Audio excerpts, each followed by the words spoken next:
My child, you think you still have time, but this message is for the part of you that already knows you have been delaying what your soul desperately needs. If you clicked on this, do not treat it like just another video. Stay here, listen closely, and let every word reach the place you keep hiding behind busyness, guilt, and excuses. Tonight, I am going to confront the pattern you keep calling later, and I am going to show you why what feels small is quietly stealing something sacred from your life. Do not skip ahead. Do not let distraction pull you out of this. Watch until the end, because what begins as conviction is going to become a decision, and what feels like a warning may become the very moment your heart finally returns. My beloved child, I know exactly what settled over your heart when today started slipping through your hands. You felt it in that quiet place inside you before you even had words for it. You looked at the time, maybe glanced at the screen, maybe noticed how late it had become, and something in you sank because you already knew what had happened. You had wanted to come to me earlier. You had every intention of giving me your attention, your stillness, your prayer, your heart, even if only for a little while. You told yourself this morning, or maybe sometime in the middle of the day, that you would not let another day pass without making room for me. And yet here you are again, feeling like the hours outran you, like life took over, like you somehow let the moment slip away one more time. I know how quickly your mind turns against you in moments like this. I know how you start making the day mean more than it actually does. You do not simply think, I got delayed. You start feeling as though you failed me, as though you disappointed me, as though I must be sitting somewhere far from you now, silent and hurt because you did not show up when you meant to. I want you to hear me in this moment with more honesty than you have allowed yourself. I am not standing at a distance, counting your missed minutes, with frustration in my heart. I am not measuring your love for me by the way your schedule fell apart. I am not sitting here waiting to remind you of what you didn't do. I am right here with you, even now, in this exact moment when you feel late, and I am looking at something far deeper than the time on the clock. I am looking at your heart. I am looking at the part of you that still wanted me. I am looking at the quiet ache you feel because you did not want this day to go this way. I am looking at the part of you that still notices my absence when the day gets noisy. And I need you to understand that this matters to me more than your self-accusation ever could. The fact that you are bothered tells me your heart is still tender.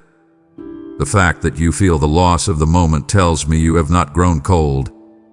The fact that you are here, even if late, even if tired, even if ashamed, tells me that something in you still turns toward me. And I do not despise that. I treasure it. You have to stop imagining me as harsher than I really am. You have been carrying an image of me that looks too much like pressure and not enough like love. You think I am disappointed first and compassionate later. But that is not how I come to you. I come to you with understanding before correction, with nearness before instruction, with love before anything else. I know the kind of day you have had. I know the demands that came at you from every side. I know the interruptions you did not plan for. I know the emotional weight that has been sitting in your chest, the invisible tiredness you do not always explain to anyone, the way your mind keeps running even when your body wants to stop. I know how you tried to carry too much and still hoped you would somehow arrive at a quiet moment with enough energy left to give me your full attention. And when that did not happen, you assumed I would only see the delay. But I saw the intention long before the delay ever came. I saw the thought you had when you said to yourself, I need time with him today. I saw the desire, even if it never became the moment you planned. That matters to me. Your intention was not fake. Your longing was not empty. Your love did not disappear just because the day became crowded. So I do not want you sitting here tonight turning this into another reason to feel distant from me. I want you to recognize that I have been with you all day, even in the places where you think you missed me. I was there when you were overwhelmed. I was there when you swallowed frustration. I was there when you kept going while feeling internally worn thin. I was there in the moments when your mind was too full to pray the way you wanted to. You think the day is spiritually empty because it did not look how you imagined, but I was present in more of it than you realize. I do not need your life to be neatly arranged before I can sit with you. I do not require the perfect hour, the quiet room, the ideal atmosphere, the exact emotional readiness. I can meet you in the mess. I can meet you in the lateness. I can meet you in the honest confession that says, I wanted to be here sooner. That kind of honesty is precious to me because it is real. And I would rather have your real heart in a late moment than your polished performance in an earlier one. So before you let this feeling grow into a wall between us, I want you to let this truth settle inside you. You may feel late, but you have not lost me. You may feel like you missed the moment, but you did not miss my heart. I am still here, and I am not closing the door because the day got away from you. You need to know something else, my child, because this is where your heart often gets wounded in ways you do not notice right away. The delay itself is not usually what creates the distance between us. It is what you do afterward. It is the way you let the missed moment turn into shame, and then you let the shame become silence. And then you let the silence convince you that you should wait until tomorrow because now it feels awkward to come close. That is where the enemy likes to work on you. He does not always try to pull you away from me with obvious rebellion. Sometimes he simply waits for you to feel like you were late, and then he whispers that because you were late, you might as well stay away. He takes one imperfect day and tries to turn it into emotional separation. He tries to make you feel like if you did not come to me the way you planned, then you should not come at all. And you have listened to that lie more times than you realize. You have sat there thinking, it's too late now. I'll do better tomorrow. But tomorrow comes carrying the weight of yesterday, and slowly your heart starts to feel like it is always behind, always apologizing, always trying to catch up. That is not the relationship I want with you. I do not want you relating to me through a constant sense of spiritual lateness. I do not want you feeling like you must earn your way back into closeness every time life gets messy. I want you to learn something much more healing, much more mature, much more freeing. I want you to learn how to return quickly. I want you to know that the moment you realize you drifted, you can come back immediately. You do not have to punish yourself first. You do not have to wait until you feel more worthy. You do not have to create a perfect comeback. You do not need a speech. You do not need a dramatic reset. You simply need to turn your heart toward me and say, I'm here. Is enough for me to begin with. You keep thinking I need more than that because you keep imagining that intimacy is built by perfection. But intimacy with me is not built by never missing. It is built by returning. It is built by honesty.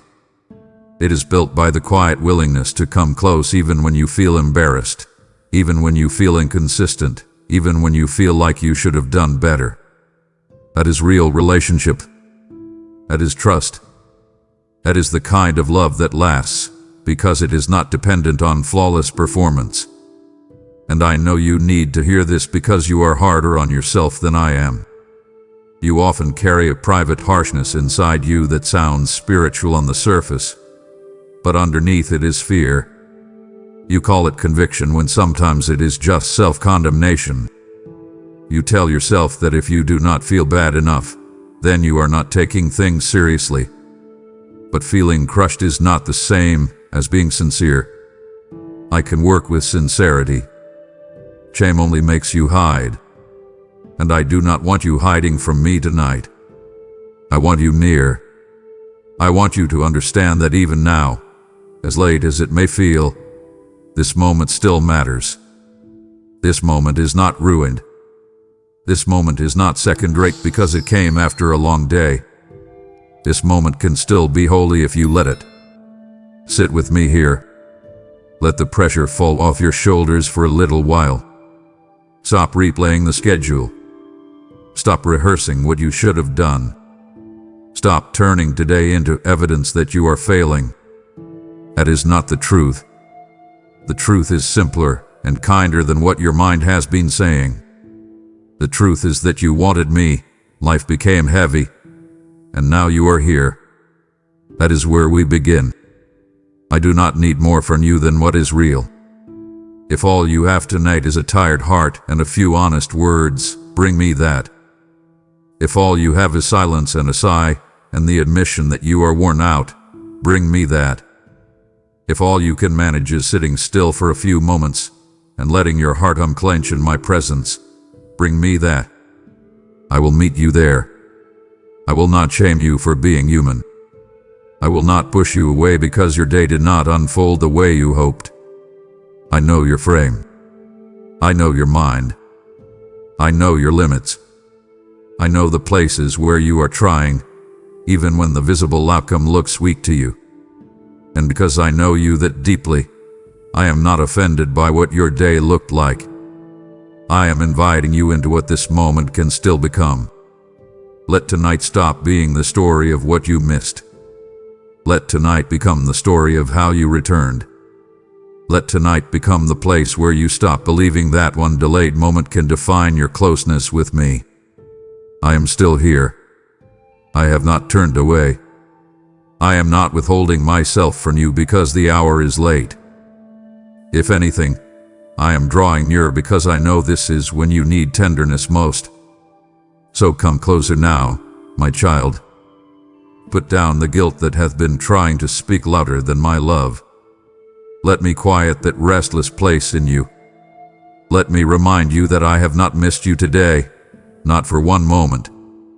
And even if you think you missed me again, I did not miss you. My beloved child, I want you to notice what you keep missing when guilt starts speaking louder than my presence. You keep thinking the right moment has passed, and because it passed, you assume the door must have closed with it. You look at the clock, you feel how late it is, you replay how the day unfolded, and then something in you quietly decides that whatever could have happened between us today has already been lost. That is where your heart keeps getting tricked. You keep acting as though I live only inside your ideal timing. You keep treating me as though I can only be found in the version of the day you planned, not in the day you actually lived. But I need you to hear me with deep clarity right now. I am still here in the middle of this exact moment. The moment you meant to have. The moment you wish had happened. Not the clear, calmer, earlier version you imagine. I am here, now, in the real one. I am here in the late hour. I am here in the room that still carries the weight of your unfinished thoughts. I am here in the tiredness behind your eyes. I am here in the emotional leftovers of the day.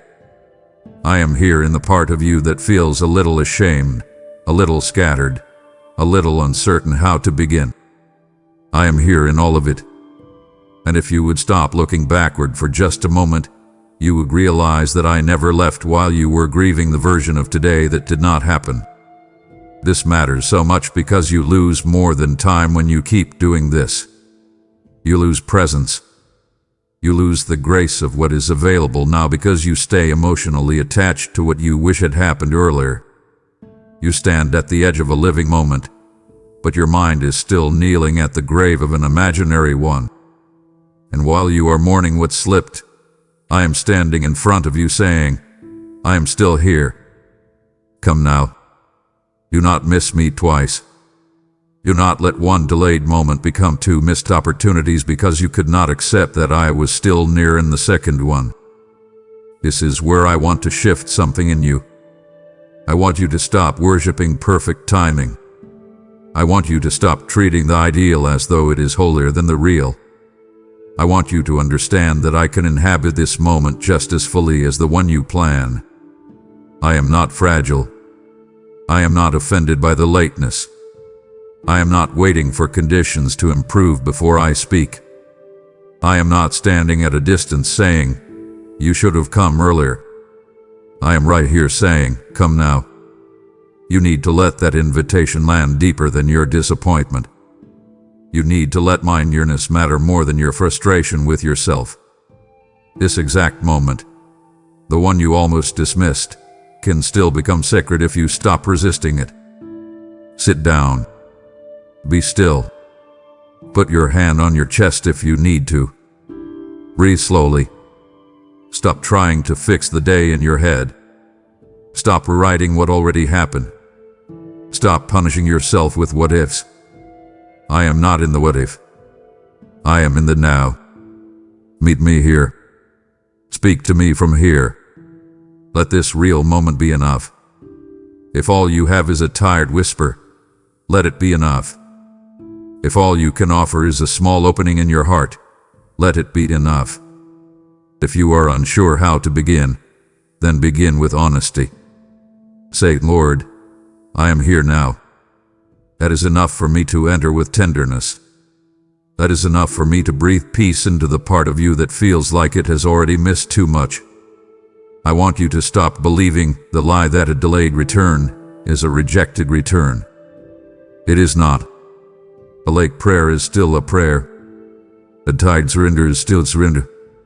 A broken moment can still carry my presence. And sometimes, if you are willing to receive it, the moments you almost threw away become the ones where I meet you most deeply, because there is less performance left in you by then. There is less pretending. There is less energy for polished language. There is less illusion that you can control how closeness happens. There is just you, as you are, needing me. And that kind of need is holy when you stop hiding it. So do not sit there assuming the window has closed. Open your heart. Look again. I am still here in the middle of this exact moment, and I have not withdrawn from you. I want to take this even deeper, because there is a hidden pride in the way you sometimes resist the moment that is actually available. You may not call it that, and I know you do not mean it that way, but it is still there in subtle form. You become so attached to how the time with me should have looked that you almost refuse the time with me that is actually being offered. You hold so tightly to the image of the right moment that when the real moment comes dressed in fatigue, messiness, and imperfection, you hesitate to receive it. But what if the real intimacy you need is not waiting in the polished version? What if the tenderness I want to give you is hiding in the exact place you are tempted to dismiss? What if I want to meet you not after you feel spiritually ready, but in the place where you finally stop pretending you are? That is what I want you to consider. Because you have been trained by your own expectations to think that the holy must always feel organized, clean, and emotionally clear. But some of the most sacred moments happen when you arrive undone. Some of the deepest peace enters when you stop trying to create the atmosphere and simply receive my presence where you are. I am not limited by your ideal conditions. I do not need your inner world to be arranged before I can sit with you. I can enter your clutter. I can speak into your noise. I can steady your thoughts while they are still moving. I can hold you before you feel settled. In fact, many times I prefer that, because then you know it was me and not your own effort that made the moment beautiful. That is why I am asking you to yield. Stop resisting the grace of this moment because it did not arrive on your terms. Stop insisting that what is real is somehow less valuable than what was planned. Let me sanctify the late hour. Let me bless the tired return. Let me fill the ordinary room. Let me speak into the messy mind. Let me be present in the exact place you almost overlooked. There is a contrast here that I want you to really notice. Your mind keeps saying, "Too late, while my heart keeps saying, still here. Your guilt says you missed it, while my love says, come now. Your disappointment says, the day is wasted, while my presence says, this moment is alive. Which voice are you going to follow? Choose carefully, because what you believe in this moment shapes how you will keep approaching me in the future. If you keep believing the wrong voice, you will keep postponing closeness until your spiritual life starts feeling like a constant cycle of missed opportunities. But if you learn to recognize my nearness in the real moment, you will stop losing whole evenings to unnecessary shame. You will stop standing outside doors that are already open. You will stop grieving what could have been while ignoring what still is. That is why I am calling you now with both tenderness and authority. Come in. Stop hovering at the threshold. Stop asking if it is too late. Stop bargaining with your guilt. Step inside this moment with me. Sit down. Be honest. Let your shoulders drop. Let the pressure leave your face. Let your breathing slow. Tell me what today did to you. Tell me where you got lost in it. Tell me what you wish had gone differently. Tell me what hurts. Tell me what you are carrying into this late hour. And stay.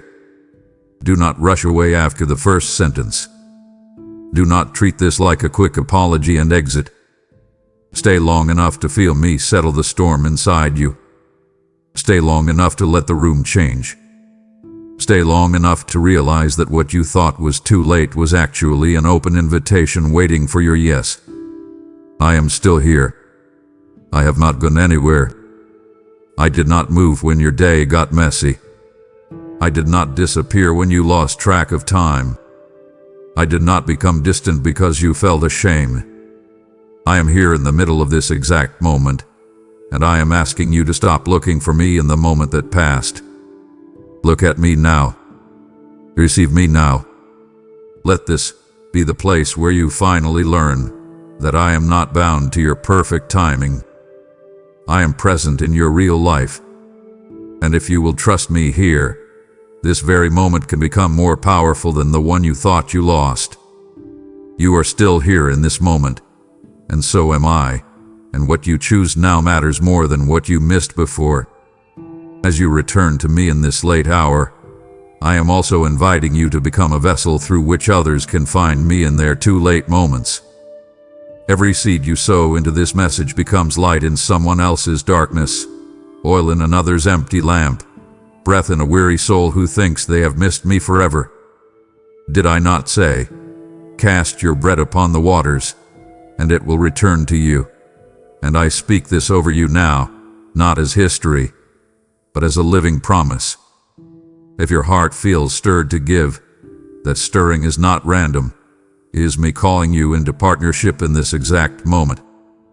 Through your super thanks, your membership, or your PayPal offering, the link is in the description. You extend this invitation of come now to countless others. I will multiply what you release, and I will cause it to return as provision, peace, and unseen favor upon your life. Do not delay this prompting the way you delayed the moment. Redeem it. Act now, and sow into what I am doing here. My beloved child, I want you to see something clearly tonight, because if you do not recognize it, you will keep stepping into the same trap and calling it your own weakness. The missed moment is not always the deepest wound. The delay itself is often small compared to what happens after it.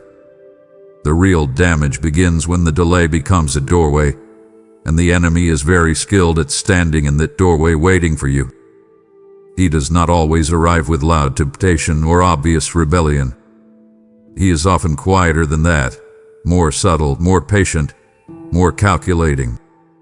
He watches for the exact second when your heart realizes the day slipped, when you notice the time, when you feel that little sting in your chest, and then he leans in close and starts shaping the meaning of that moment before you can bring it to me.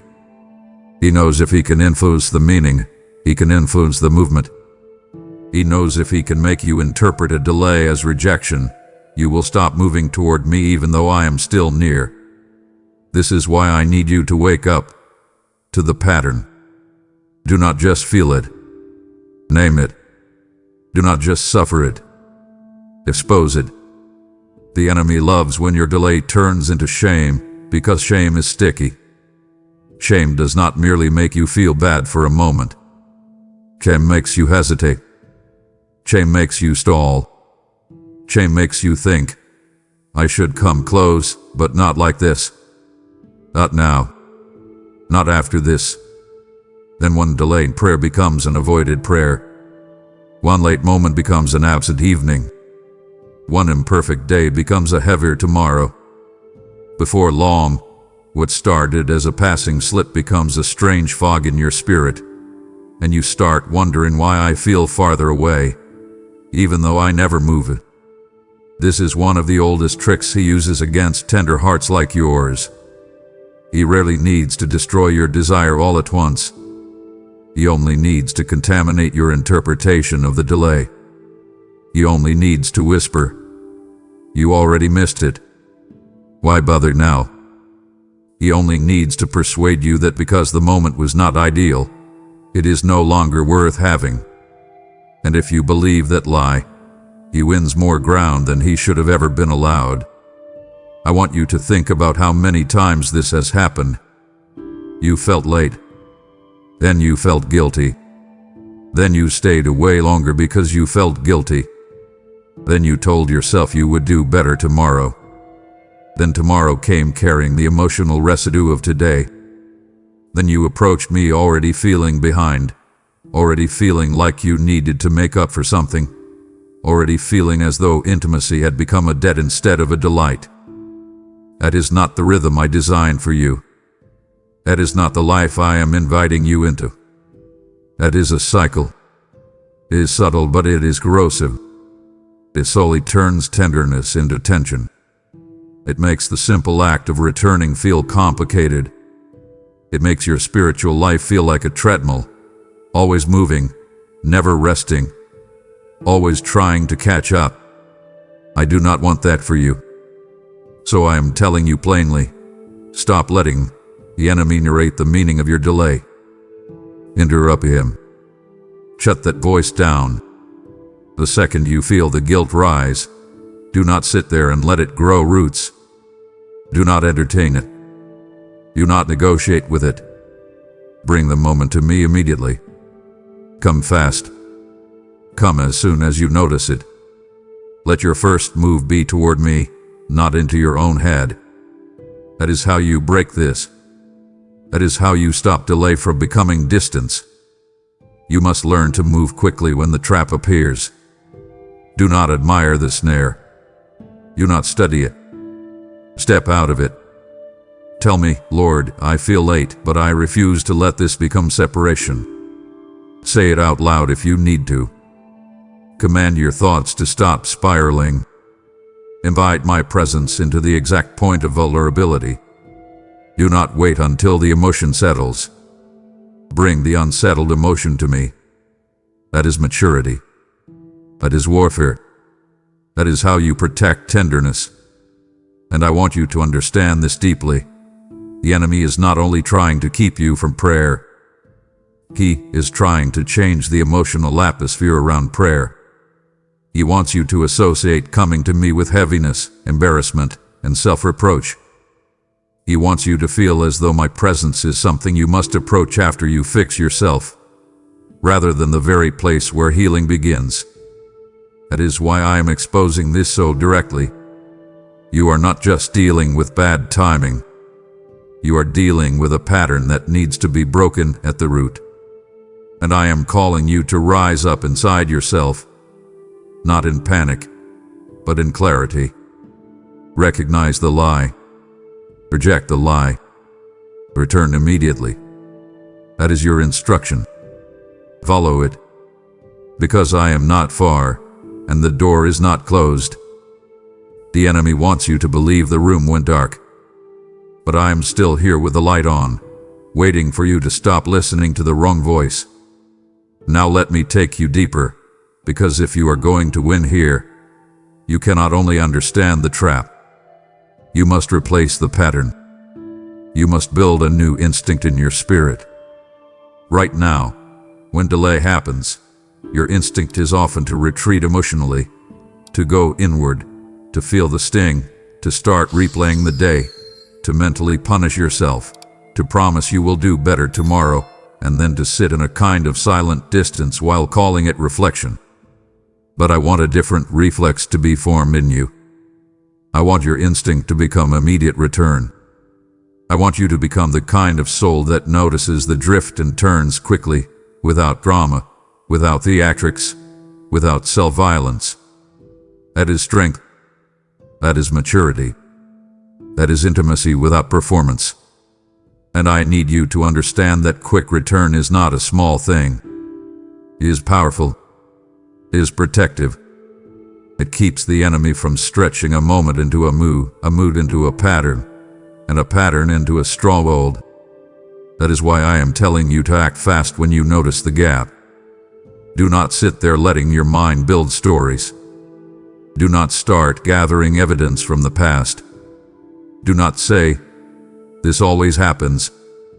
Do not turn one tired night into a grand statement about your future. Instead, move. Open your heart immediately. Sit down, even for a few minutes. Speak honestly. If you are in the car, talk to me there. If you are standing in the kitchen, talk to me there.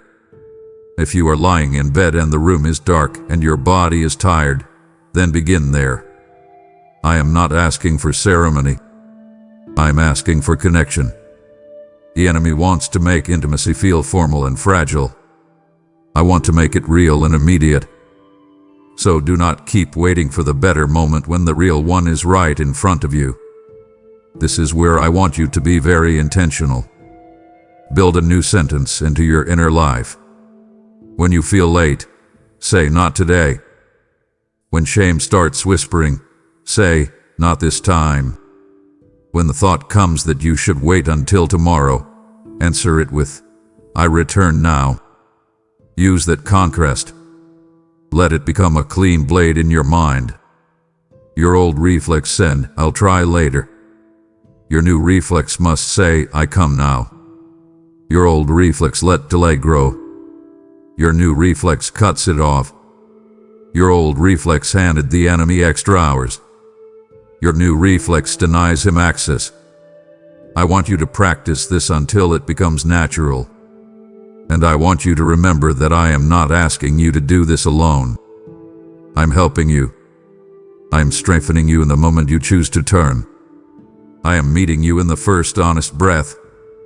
I am steadying you in the first small surrender. I am not standing back waiting to see if you perform well enough. I'm moving toward you when you move toward me. That is why I keep telling you to come quickly. Not because I am impatient, but because I know what happens when you let shame linger too long. It clouds your thinking. It drains your peace. It magnifies your flaws. It makes my nearness harder for you to feel even though I am still close. I do not want that fog settling over you again. So tonight, let this be a turning point. Decide with me. Say yes to this new reflex. Command your heart to stop delaying its return. Invite me into the vulnerable second when you notice the gap. Refuse to let one missed moment become a lost evening. Refuse to let one tired hour become emotional exile.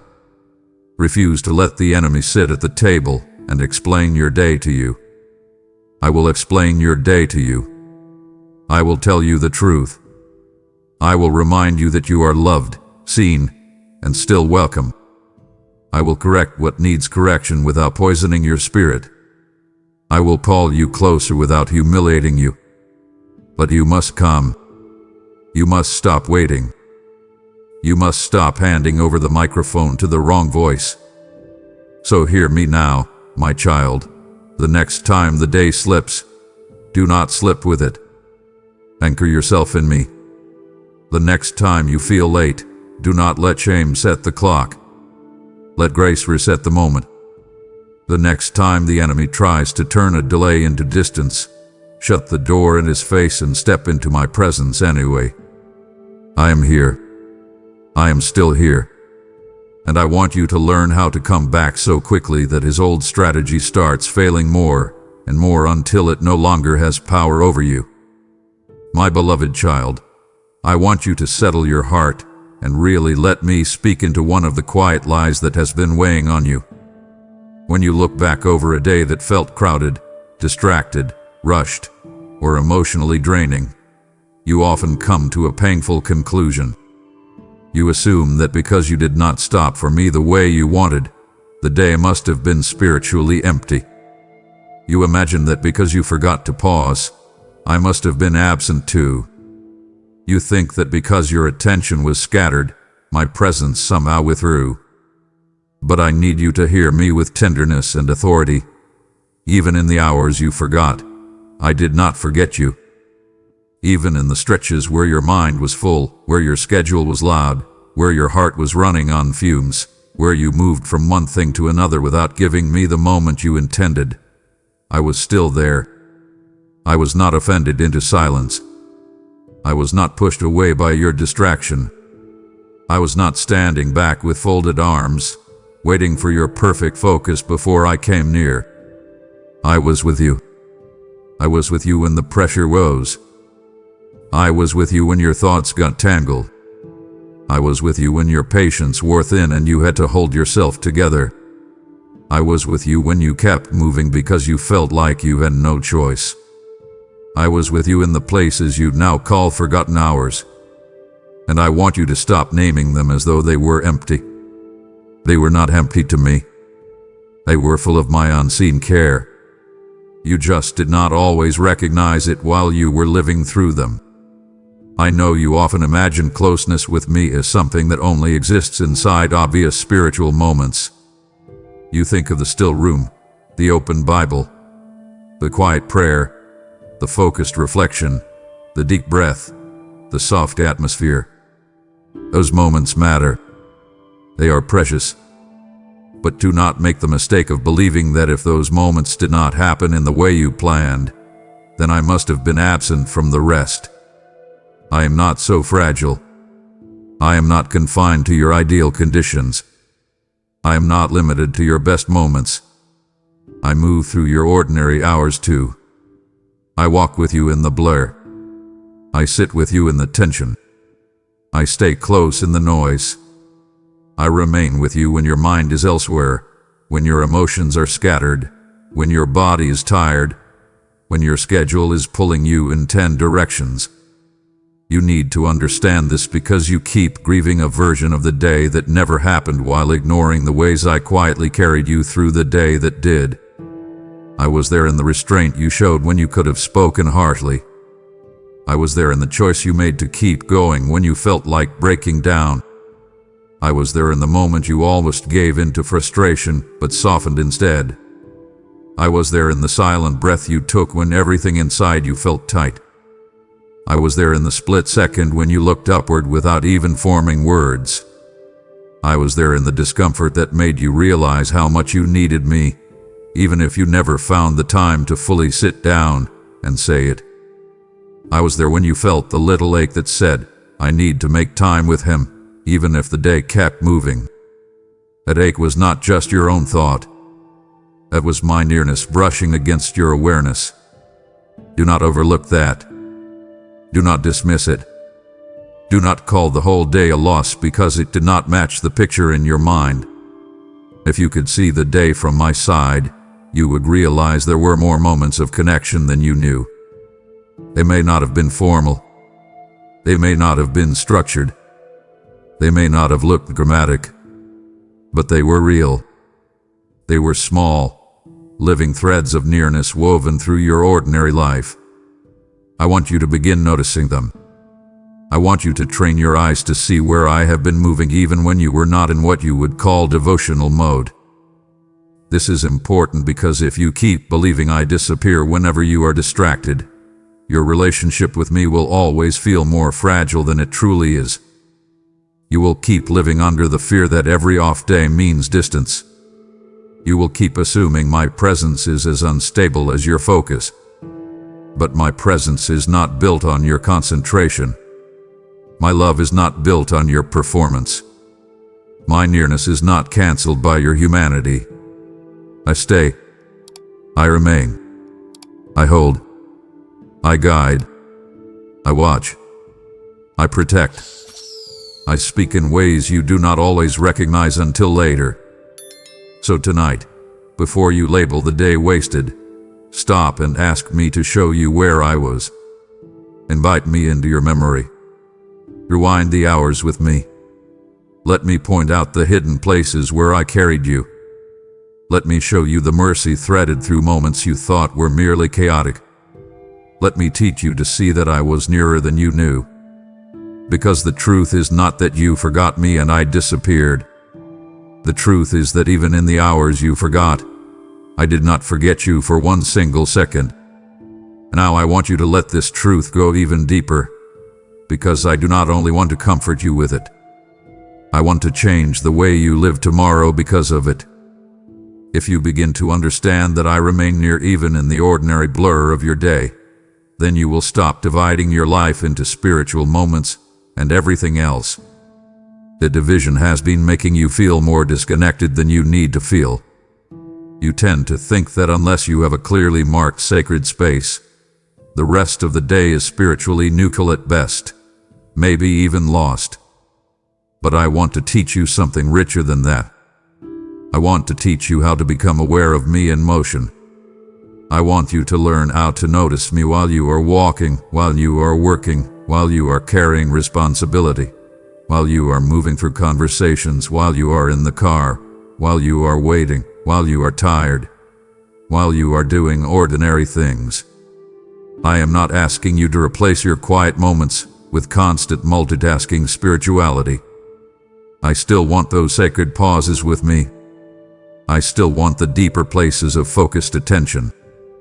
But I also want you to stop acting as though those are the only places where relationship can breathe.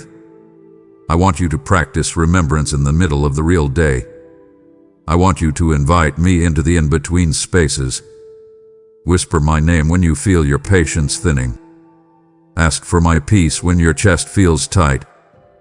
Pause for one honest breath before the next task.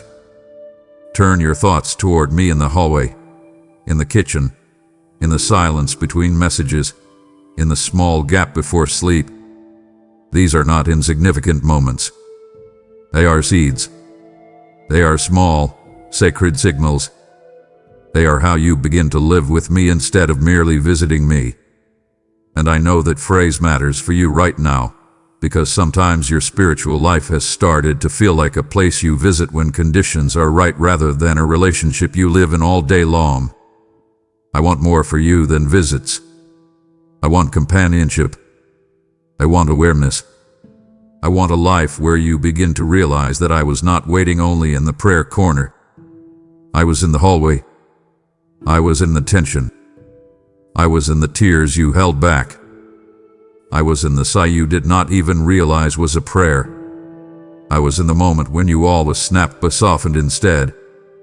I was in the quiet conviction that nudged you away from something that would have stolen your peace. I was in the tired honesty that made you admit, even silently, I need help.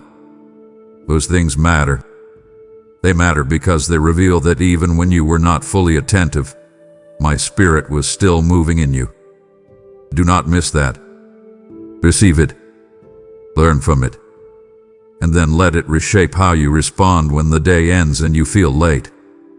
Instead of only seeing what did not happen, start asking, where was he with me today? Ask that sincerely. And listen. I will show you. I will remind you. I will reveal the small mercies, the quiet protections, the subtle course corrections, the gentle nudges, the invisible strengthening that held you together. And as you learn to see those things, something beautiful will begin to happen. Your guilt will lose some of its exaggeration. Your shame will lose some of its power. Your late night return will stop feeling like you are arriving to a stranger. You will begin to realize you are not entering my presence cold. You are rejoining a conversation I never stopped having with you. That changes everything. That means tonight is not a cold start, it is a continuation. It means your prayer is not beginning from zero. It is picking up in a relationship that hath been quietly active all day. That is why I am inviting you now, with both gentleness and strength. Stop calling the day abandoned. Stop calling the hours empty. Stop assuming absence where there was hidden presence. Sit with me now and let me show you how close I really was. Then carry that awareness into tomorrow. Practice small turns toward me. Practice noticing me in motion. Practice remembering that my presence does not vanish when your schedule gets loud. And when the day ends, do not come to me as if I have been gone. Come to me as someone who is finally recognizing that I was there all along. Even in the hours you forgot, I did not forget you. I held you. I watched you. I stayed with you. And I am still here now, ready to turn that realization into a deeper, steadier kind of closeness. Even in the hours you forgot, I did not forget you. And now I am calling you to remember others who are still wandering through those unnoticed spaces. There are souls moving through crowded, silent battles, unaware that I am near, and I am choosing to reach them through this very message you are receiving. When you give, you are not just offering money, you are releasing streams in the desert, planting seeds that will rise as faith in hearts that almost gave up. Have I not said, those who sow in tears will reap with psalms of joy? And I declare that over your generosity now. If something within you is leaning toward giving, that is my spirit inviting you to move, not later, but now. Through Super Thanks, membership, or PayPal, the link is waiting in the description. You help carry my presence into the unnoticed hours of others. I will bless your obedience, guard your provision, and expand what you release beyond what you can see. Do not call this a small act. It is a divine assignment. Step into it now and give. My beloved child, I need you to listen to me carefully now, because what I am about to say comes from love, not pressure, from concern, not condemnation, from a father's heart that sees farther than you do. I have been gentle with you, and I will continue to be gentle, because I know the weight you carry and I know the difference between weariness and rebellion. I know you are not trying to run from me. I know you are not waking up each day deciding to push me away. I know your delays are often born from exhaustion, overload, distraction, emotional heaviness, and the complicated reality of being human in a demanding world. I know all of that. I have been speaking to you with tenderness because I wanted you to understand that I see the deeper story, not just the surface behavior. But now I need to add something else, because tenderness without truth can leave a blind spot, and I love you too much to let that happen. One missed day is not the danger. One late moment is not the danger. One tired evening is not the danger. The danger is when the pattern starts becoming normal. The danger is when repeated delay slowly reshapes your inner life until distance begins to feel familiar. The danger is when you stop feeling the ache as sharply, not because you are at peace, but because you have adapted to less. That is why I am calling you back now, before this pattern hardens. I want you to understand what hardening looks like, because it rarely announces itself in dramatic ways. It often arrives quietly. It begins with good intentions and repeated postponement. It begins with "I'll come later," spoken often enough that later becomes the standard. It begins with one tired night, then another, until your soul starts living on crumbs and calling it enough. It begins with subtle numbness, not obvious rebellion. It begins with a heart that still loves me, but keeps letting other things go first so often that intimacy starts losing its place. That is why I am speaking now with urgency wrapped in compassion. I am not trying to scare you. I am trying to wake you up while your heart is still soft. I am not saying you are far gone. I am saying do not let this become your normal.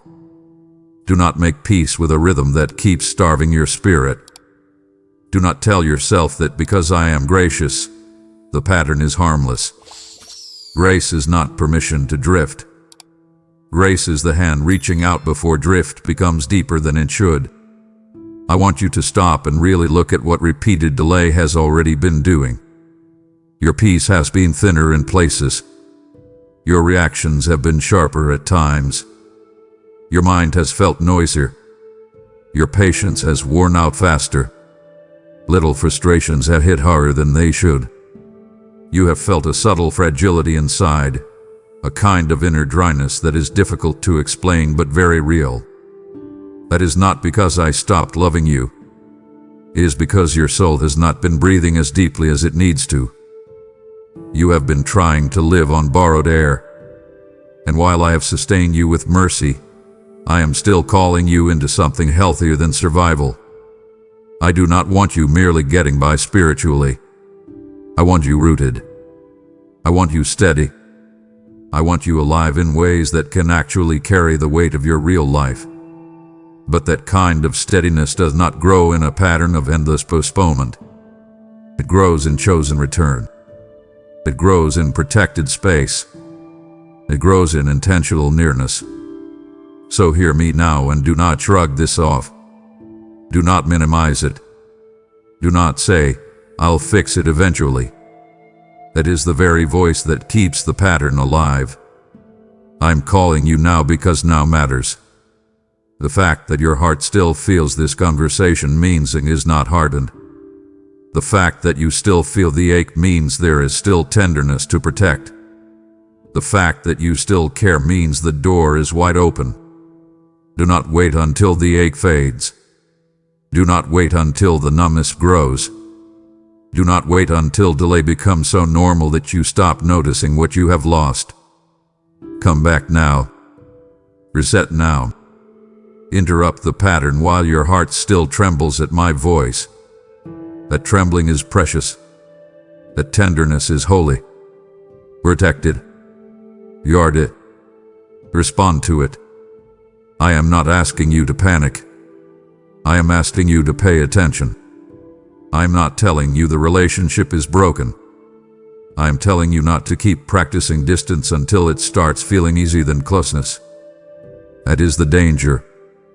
That is why I am speaking with both softness and seriousness. I love you too much to stay silent while a slow drift tries to disguise itself as normal life. And I want you to hear the second part with equal clarity, because I am not only warning you about what to avoid. I am showing you how to come back before the pattern hardens. This is not the moment for dramatic vows. This is not the moment for emotional overcorrection. Do not make grand promises tonight that you cannot sustain tomorrow. Do not tell me you will never miss another day. Do not try to conquer the entire future in one surge of conviction. That is not wisdom. That is often just fear dressed up as zeal. I want something calmer, stronger, and more lasting than that. I want a simple, deliberate return. I want a real adjustment. I want you to choose one thing that protects tenderness and do it faithfully. Start small but start seriously. Choose a time that actually fits your life, not the ideal version of your life. Choose a space that is real, not imagined. Choose a rhythm you can carry on your tired days, not just your best ones. And protect it. Guard it. Treat it like something alive. Because it is alive. Your inner life is not a machine that can run forever without care. It is a garden. And gardens do not die all at once. They dry out slowly. They lose softness gradually. The soil hardens in layers. Moisture fades quietly. That is why I am calling you back before the ground becomes difficult to receive. Water it now. Sit with me now. Let me soften what hath been getting dry. Let me break up the hardening places before they settle in deeper. This is where I want you to use your will in partnership with my grace. I am not asking you to save yourself. I am asking you to respond. Set the phone down sooner. Step away from the noise a little earlier. Turn off what can wait. Protect a few minutes if that is what you can truly do. Do not despise the small beginning. A small protected flame is better than a dramatic fire that burns out overnight. And I want you to be honest with me about what has been feeding the pattern. Name it. Is it exhaustion? Is it distraction? Is it emotional avoidance? Is it disappointment? Is it digital noise? Is it the fear of what you will feel when you get quiet? Tell me. Bring it into the light. Do not leave it vague. Patterns stay strong when they stay unnamed. But once you name them with me, I can begin to show you where the doorways are. I can show you what to cut back, what to simplify, what to stop excusing, what to protect, what to prioritize. I can show you how to make room in the life you actually live. That is what I want. I do not want a dramatic reset built on guilt. I want a mature recalibration built on truth. And I need you to receive this as a loving command tonight. Stop calling this just how life is if life hath been quietly crowding me out. Stop saying, I'm just busy, if busy has become the accepted ruler of your inner world. Stop romanticizing your exhaustion as if it is noble when it is actually starving your spirit. Stop letting convenience decide what your soul receives. These are not small matters. They shape you. They form you. They determine whether you stay tender or slowly grow numb. So act now. Sit down after this. Ask me one honest question. Lord, what must change first? And listen. Do not rush. Let me answer. I may not tell you to rebuild everything. I may point to one door, one habit, one compromise, one late-night pattern, one unguarded distraction, one place where your yes has become too weak. If I show it to you, obey me. But tomorrow. Start now. Because I am not calling you back to burden you. I am calling you back to preserve you. I am not confronting you to shame you. I am reaching for you to keep your heart soft. I am not speaking urgently because I am far from you. I am speaking urgently because I am near enough to see what repeated delay will do if left unchecked. So hear me, my child. The pattern is not your destiny. It is not too strong to break. It is not too late to reset. But do not play with it. Do not make peace with it. Do not wait until it feels impossible. Respond while your heart is still responsive. Come back before the soil hardens. Come back before the silence becomes easier than the surrender. Come back while you still feel my voice pressing gently on your spirit. I am calling you now, not to crush you, but to keep you close. And if you answer me here, this can become the turning point where the slow drift ends and a steadier, deeper, more living rhythm begins. My beloved child, I want to speak to something that has been quietly confusing you, because if you do not understand this, you will keep thinking the solution is simply more time while missing the deeper invitation I am actually making.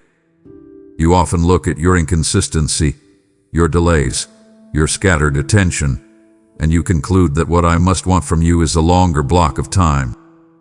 You imagine that if only you had 30 minutes instead of 5, an hour instead of 10, a perfect morning instead of a rushed one, a silent room instead of a noisy life, then everything would finally feel right between us. You think the answer is mostly quantity. And while there are seasons when I may invite you into longer times with me, I need you to hear this very clearly tonight.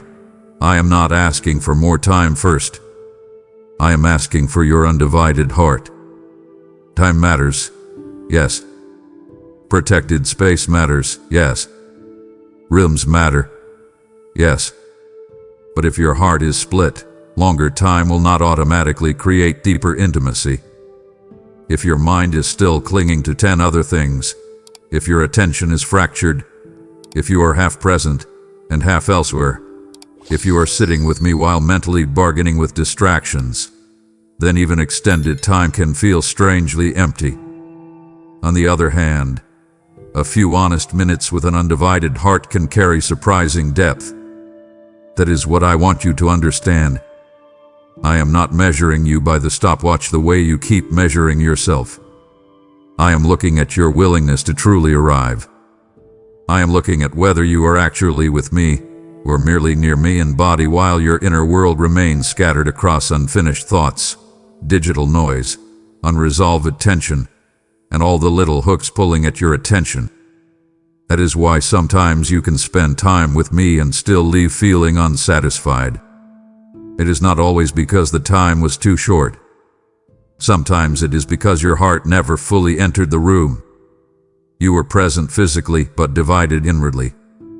You were sitting still, but your thoughts were racing. You were saying words, but part of you was still leaning toward the next task, the next notification, the next distraction, the next mental rehearsal, the next thing you felt you needed to control. I see that. I do not shame you for it. But I do want to teach you something better. I want you to stop obsessing over how long the moment is before you learn how to give me the moment you actually have. Stop assuming that longer automatically means deeper. Stop postponing intimacy because you think you need the right amount of time. Some of your best moments with me will happen when you choose to become fully present for a short window instead of waiting for a longer window that never comes. And I know this matters for you because sometimes you tell yourself, I don't have enough time right now, when what you really mean is, I do not have as much time as I wish I had. Those are not the same thing. You do not always need as much as you imagine to begin reconnecting. What you need first is a surrendered focus. What you need first is an inward turning. What you need first is the willingness to put down what is pulling at you and say, for these next few minutes, I am fully here. That is a holy act. That is a costly act. That is not small. In a distracted world, undivided attention is a kind of offering.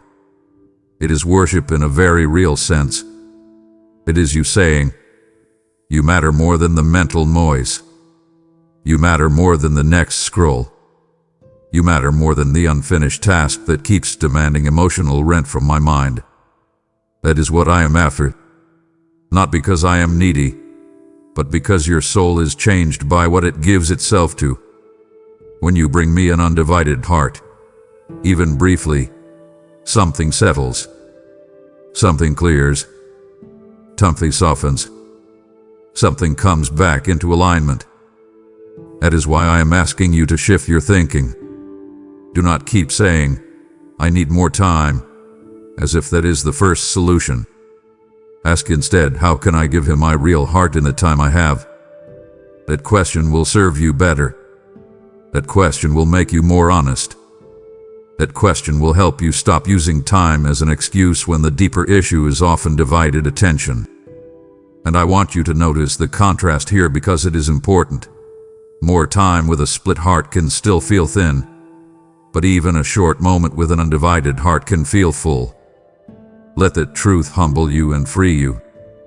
Humble you, because it reveals that the deeper work is inward, not merely external. Free you, because it means you do not have to wait for ideal conditions to begin. You can come now.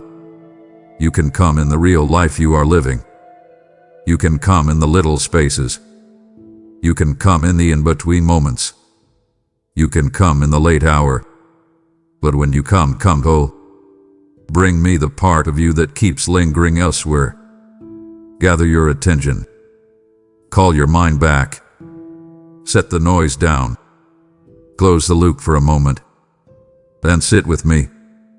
That is what I want first. And now I want to press this deeper, because if you are going to grow here, you must learn that an undivided heart is not something that accidentally appears. It is something you choose, often through small acts of surrender that feel simple but are spiritually significant. You cannot expect your attention to remain whole if you never practice giving it. You cannot expect your heart to feel settled if you keep letting every little thing claim a piece of it before you come to me.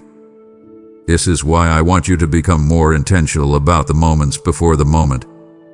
What you do just before you come to me often determines how available you will actually be once you are there. If you rush straight from endless noise into prayer without pausing, your inner world may still be spinning. If you come to me while clutching your device, glancing at alerts, mentally replaying unfinished tasks, or keeping one hand on your distractions, you are not truly arriving. You are hovering. I do not want you hovering. I want you here. So before you come, prepare the ground a little. Close what needs clothing. Set down what needs setting down. And the extra input. Give yourself one honest breath. Let your nervous system slow enough to notice that you are changing spaces. This is not ritual for ritual's sake. This is wisdom. This is how you help your heart become available. And I want you to be brave enough to admit where your attention has been divided lately. Is it your phone? Is it endless content? Is it worry? Is it overthinking? Is it replaying conversations? Is it trying to solve tomorrow before tonight has ended? Is it the addiction to mental motion, where stillness feels almost uncomfortable because you are so used to being stimulated? Name it. Bring it to me. Because once you name what divides you, you can begin choosing against it. You can say, not now. You can say, this can wait. You can say, I will not bring this into the room with me. Those are powerful decisions.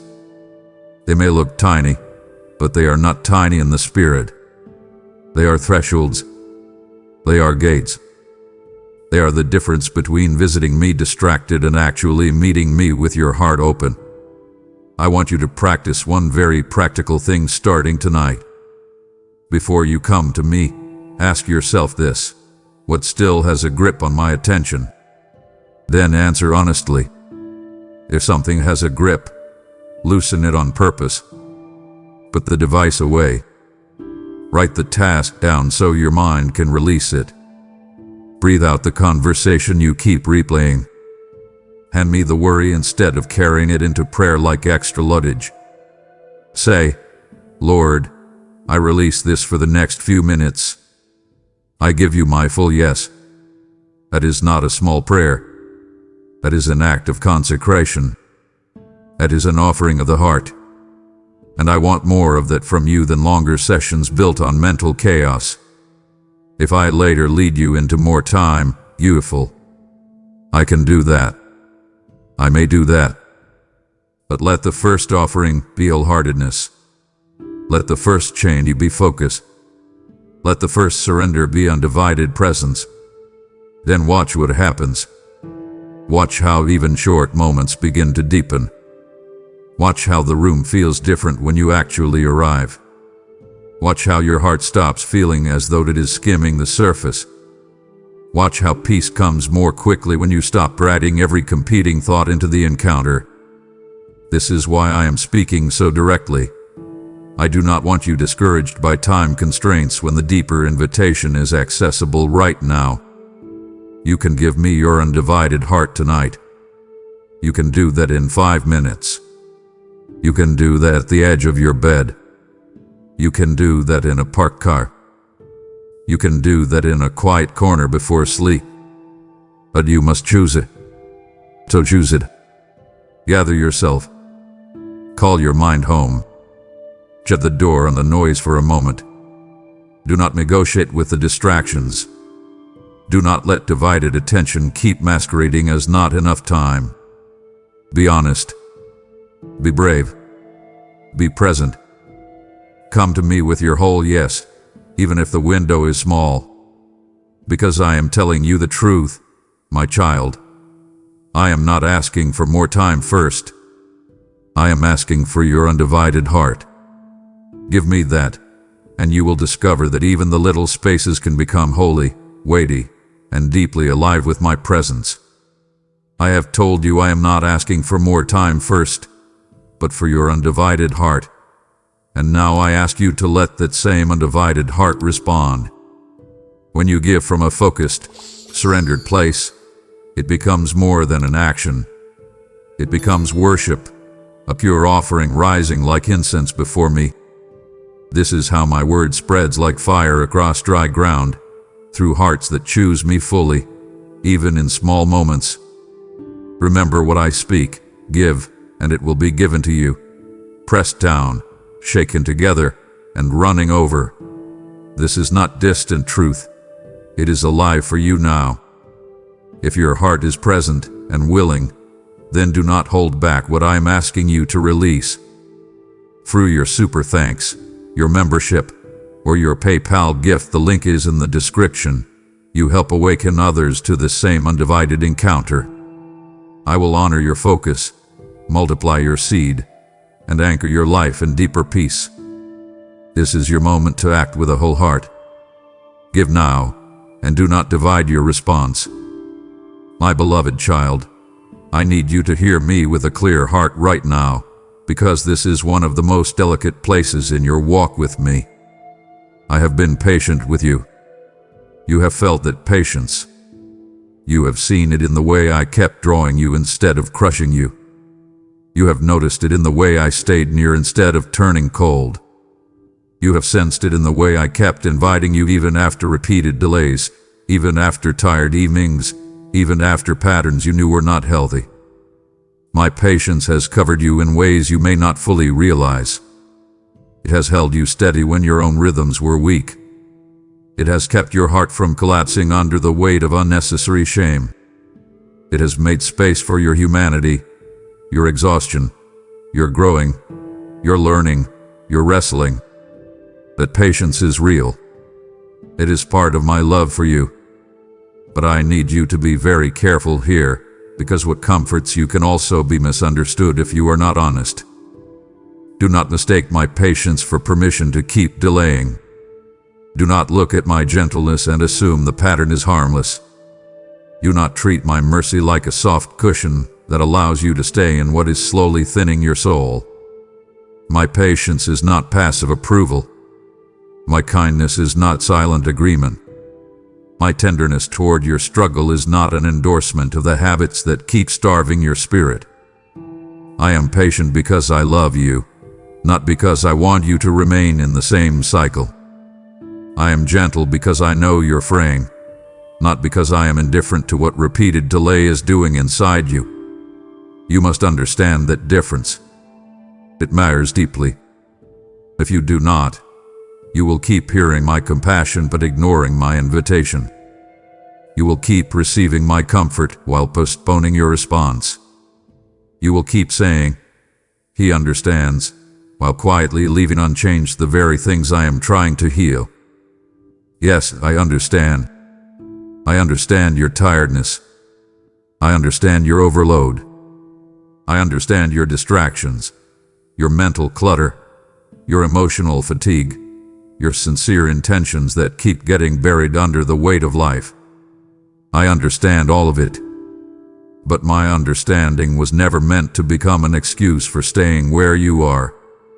My understanding is meant to become the safe place from which you actually change. That is a very different thing. I want you to notice how subtle the drift can become when you misuse mercy. You begin telling yourself, "He knows I'm tired," and that is true.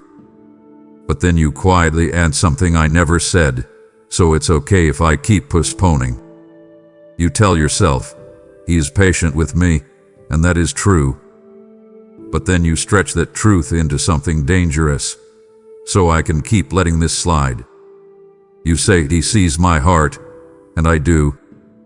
But then you use that as a shield against the practical changes I am calling you to make. That is where love gets misread. That is where tenderness becomes twisted. That is where grace is misunderstood. And I am speaking now because I love you too much to let that happen in you. My grace does not exist to make drift comfortable. My grace exists to make return possible. My patience does not exist to help you settle into delay. My patience exists to give you space to respond without fear. My mercy is not a mattress for your compromise. It is a hand reaching into the very place where you have been stuck, saying, "Come on. Let's get up. Let's walk differently now." That is the tone of my heart toward you. So do not sit there and tell yourself this is fine simply because I have not struck you down over it. Do not interpret my restraint as indifference. Do not read my nearness as if it means there is no need for change. I am near because change is needed, and I want to walk you into it with love instead of terror. That is the difference. I am not trying to frighten you into devotion. I am trying to free you into it. But freedom still requires response. Love still requires honesty. Mercy still calls for movement. So listen to me now. Stop using my patience as a place to hide from the very thing I am asking you to confront. Stop telling yourself someday when I am speaking to you about today. Stop leaning on my kindness in a way that keeps you passive. Let my kindness move you. Let my patience awaken you. Let my mercy become the reason you answer, not the reason you postpone. Because I have not been patient with you so you can stay the same. I have been patient with you because I want your heart preserved, your tenderness protected, your rhythm restored, and your intimacy with me made stronger than it has been in this pattern. Now I want to take this even deeper, because if you are going to respond rightly to my patience, you must understand what real repentance actually looks like in a tender heart like yours.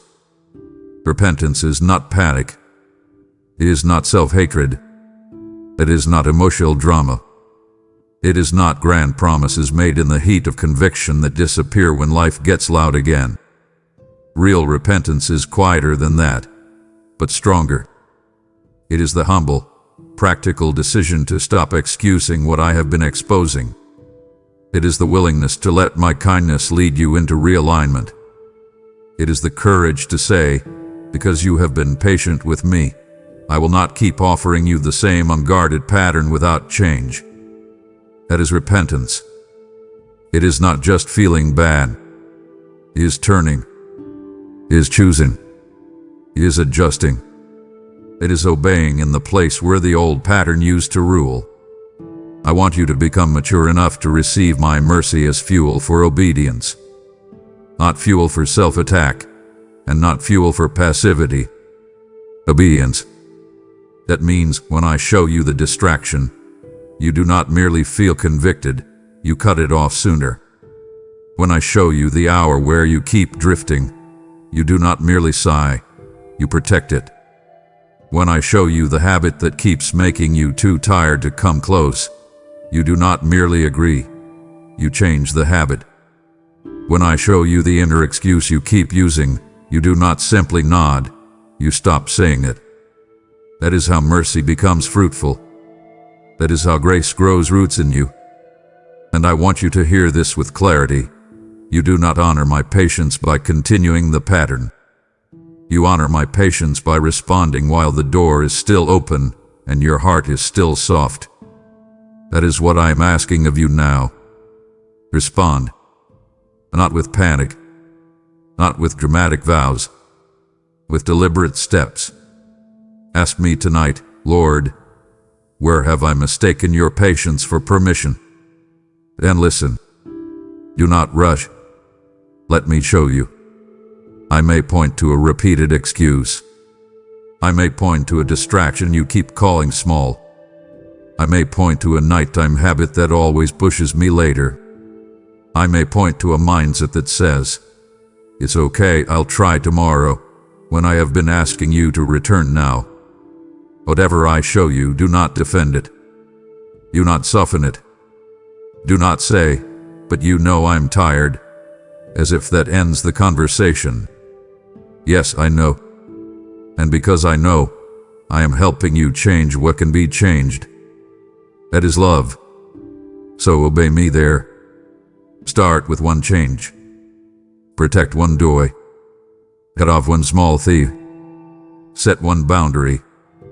Reclaim one piece of sacred space. And then keep going. Not in striving. In sincerity. Not in pressure.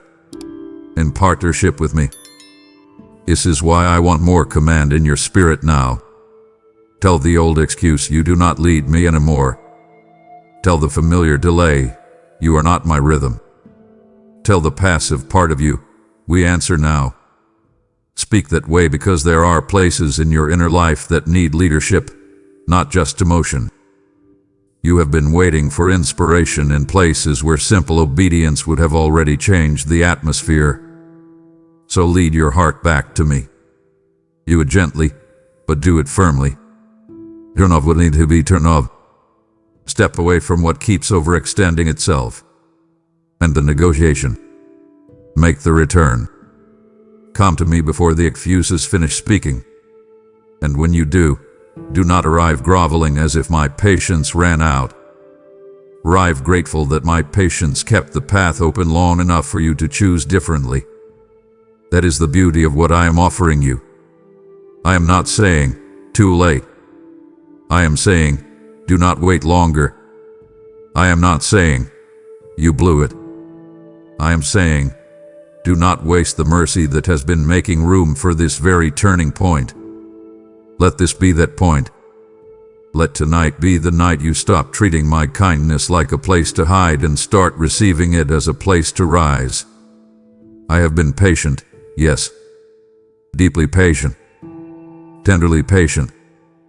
But do not mistake that patience for permission to keep delaying. Hear the love inside the warning. Hear the invitation inside the firmness. Hear the Father in it. And come. Respond. Adjust it. Return. And let my mercy become the ground beneath real change. My beloved child, I need you to hear me with full honesty now, because there is a phrase you have been using that sounds harmless, reasonable, and even mature on the surface, but it has been hiding a deeper wound underneath. You keep saying to yourself, "It was just a busy day." You say it to explain the delay. You say it to soften the discomfort. You say it to make peace with what slipped. You say it as a way of moving on without looking too closely. And yes, some days are genuinely busy. Some days are full in unavoidable ways. Some days demand more than you expected. I know that. I see that. I am not asking you to pretend life is simple when it is not. But I need you to stop using just a busy day as a blanket explanation when your soul is quietly bleeding underneath the schedule. Because not every busy day is merely busy. Some days are crowded in ways that leave your spirit thin. Some days are packed so tightly that you stop feeling your own heart. Some days are so externally productive that you never notice how internally depleted you became. Then when the night comes and the ache rises, you label the whole thing with one convenient phrase and move on as though nothing deeper happened. But something deeper did happen. You lost softness in places. You absorbed tension in places. You carried conversations that lingered. You swallowed emotions you never processed. You made it through the day. Yes, but part of you did not get tended. Part of you stayed clenched. Part of you stayed bruised. Part of you kept moving because it had to, while quietly hoping there would be a moment later where you would let me hold what the day did to you. And when that moment got skipped, the wound did not disappear. It simply went unaddressed. That is why I am speaking so directly now. Stop calling it just a busy day when your soul is quietly bleeding. That phrase may help you move on quickly, but it can also keep you numb to what actually needs healing.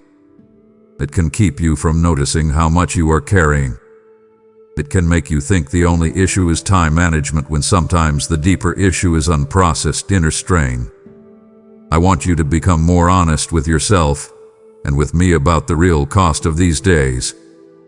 Ask yourself what the busyness did to you, not just what it required from you. Did it make you sharp? Did it make you numb? Did it make you impatient?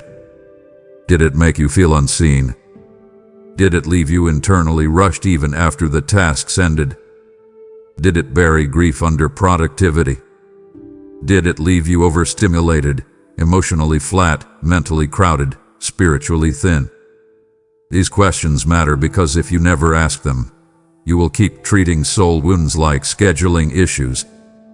You will keep thinking, I just need a better routine, when sometimes what you also need is tenderness, release, repentance, comfort, and real inner care. You are not a machine built to perform endlessly and recover automatically. You are a soul. You are a heart. You are a human being who can function externally while still fraying internally. I see that more clearly than you do. I see the way you hold it together in public and unravel quietly later. I see the way you keep going because you are responsible, because people need things from you, because life does not stop, because the world rewards output more than inward health. I see all of that. But I will not let you confuse endurance with wholeness. Just because you made it through the day does not mean the day did not leave marks on you. Just because you completed what needed doing does not mean your spirit did not absorb strain. That is why I want you to stop minimizing what happened by using a phrase that hides the wound. Just busy is too shallow for some of what you have been carrying. Some days were heavy. Some days were bruising. Some days stole more than time. Some days quietly drained your peace, your patience, your tenderness, your attentiveness, your ability to feel me easily. And if you keep reducing all of that to I was busy, you will keep stepping over the very places where I want to meet you most intimately. So I am asking you now, and I want you to obey me in this. Stop summarizing your soul too quickly. Stop rushing past the inner impact of the day. Stop acting like your spirit should simply absorb everything and remain unchanged. Sit with me and let me show you what the day actually did. Let me name what you have been minimizing. Let me point to the places where you are more tired than you admit, more wounded than you realize, more burdened than your surface language reveals. Because I do not want you merely surviving your days and then excusing the cost. I want you healed in the places where the day took more from you than you noticed. That healing begins with honesty. So stop saying just busy when your soul is quietly asking for care. And now I want to take this deeper, because once you begin to admit that some of your busy days are leaving real internal residue, you must also learn what to do with that residue before it starts shaping you in ways you never intended. If you keep carrying the unprocessed weight of these days without bringing it to me, it does not simply vanish overnight. It settles. It layers. It builds. It becomes the background pressure you wake up with. It becomes the unexplained irritation that rises too fast. It becomes the emotional flatness that makes everything feel harder to care about. It becomes the subtle distance you feel in prayer because your inner world is crowded with unaddressed strain. This is why I want you to stop treating the end of the day like a place where you simply collapse. I want you to start treating it like a place where you hand things over. Not every detail. Not every thought. Not a long analysis if you do not have the energy. But an honest transfer. A real release. A conscious act of letting me hold what you were never meant to carry into sleep by yourself. This is where command matters again. When the day hath been heavy, do not just drift into the night. Stop. Sit down. Name what happened. Say it plainly. Lord, this day took more out of me than I realized. Lord, I am sharper than I want to be. Lord, I feel thin. Lord, something in me feels bruised. Lord, I do not want to carry this into tomorrow. These are not weak prayers. These are mature prayers. These are the prayers of someone who is finally refusing to let busyness become an excuse for emotional neglect. I want you to build a habit of soul checking before the day closes. Not in a rigid, complicated way. In a real way. Ask me one honest question. What did today do to me? Then be still. Let me show you. I may bring up a moment that stung more than you admitted.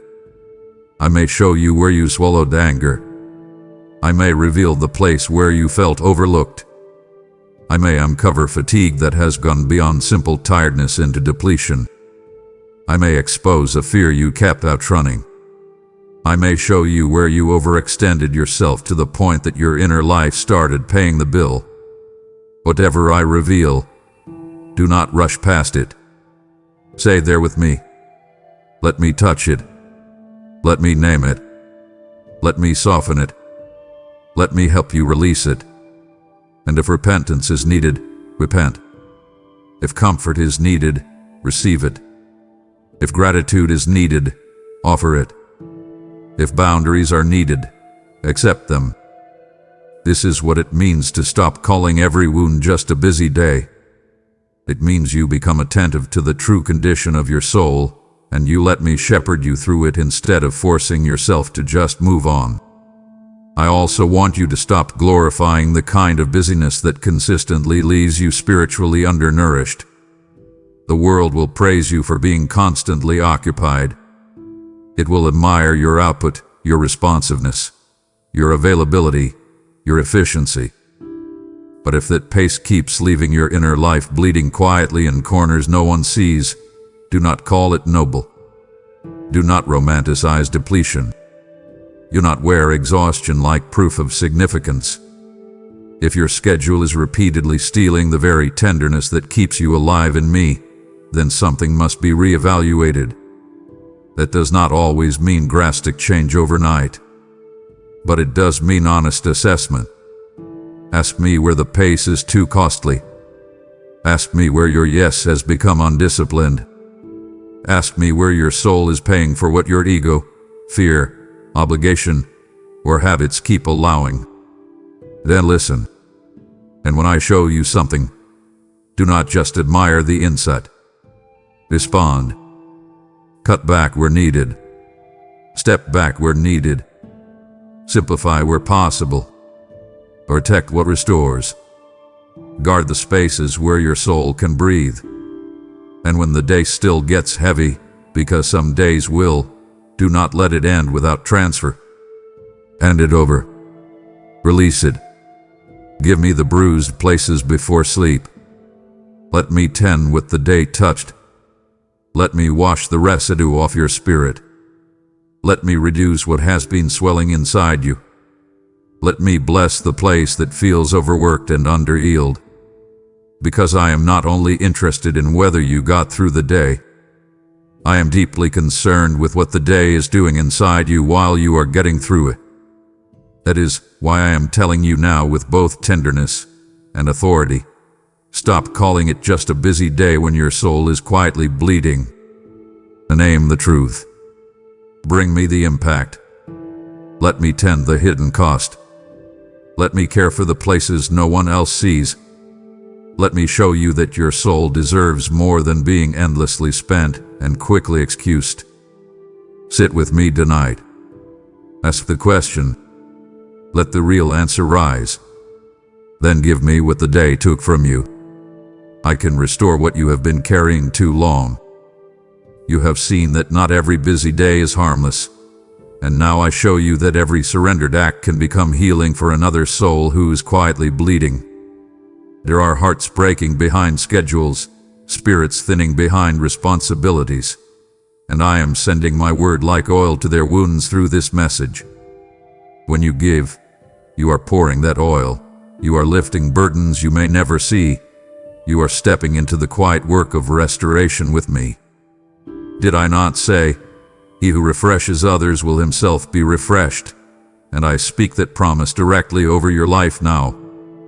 If you have felt the weight of your own day, let your response become part of someone else's healing.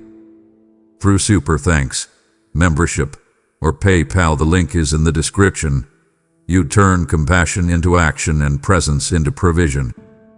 I will restore what has drained you and protect what you release in obedience. Do not dismiss this moment as small. This is sacred exchange. Give now, and let healing flow through you. My beloved child, I want you to listen to me with your whole heart now, because there comes a point in any pattern where more insight is no longer the main need. More understanding is not the issue. More explanation is not the issue.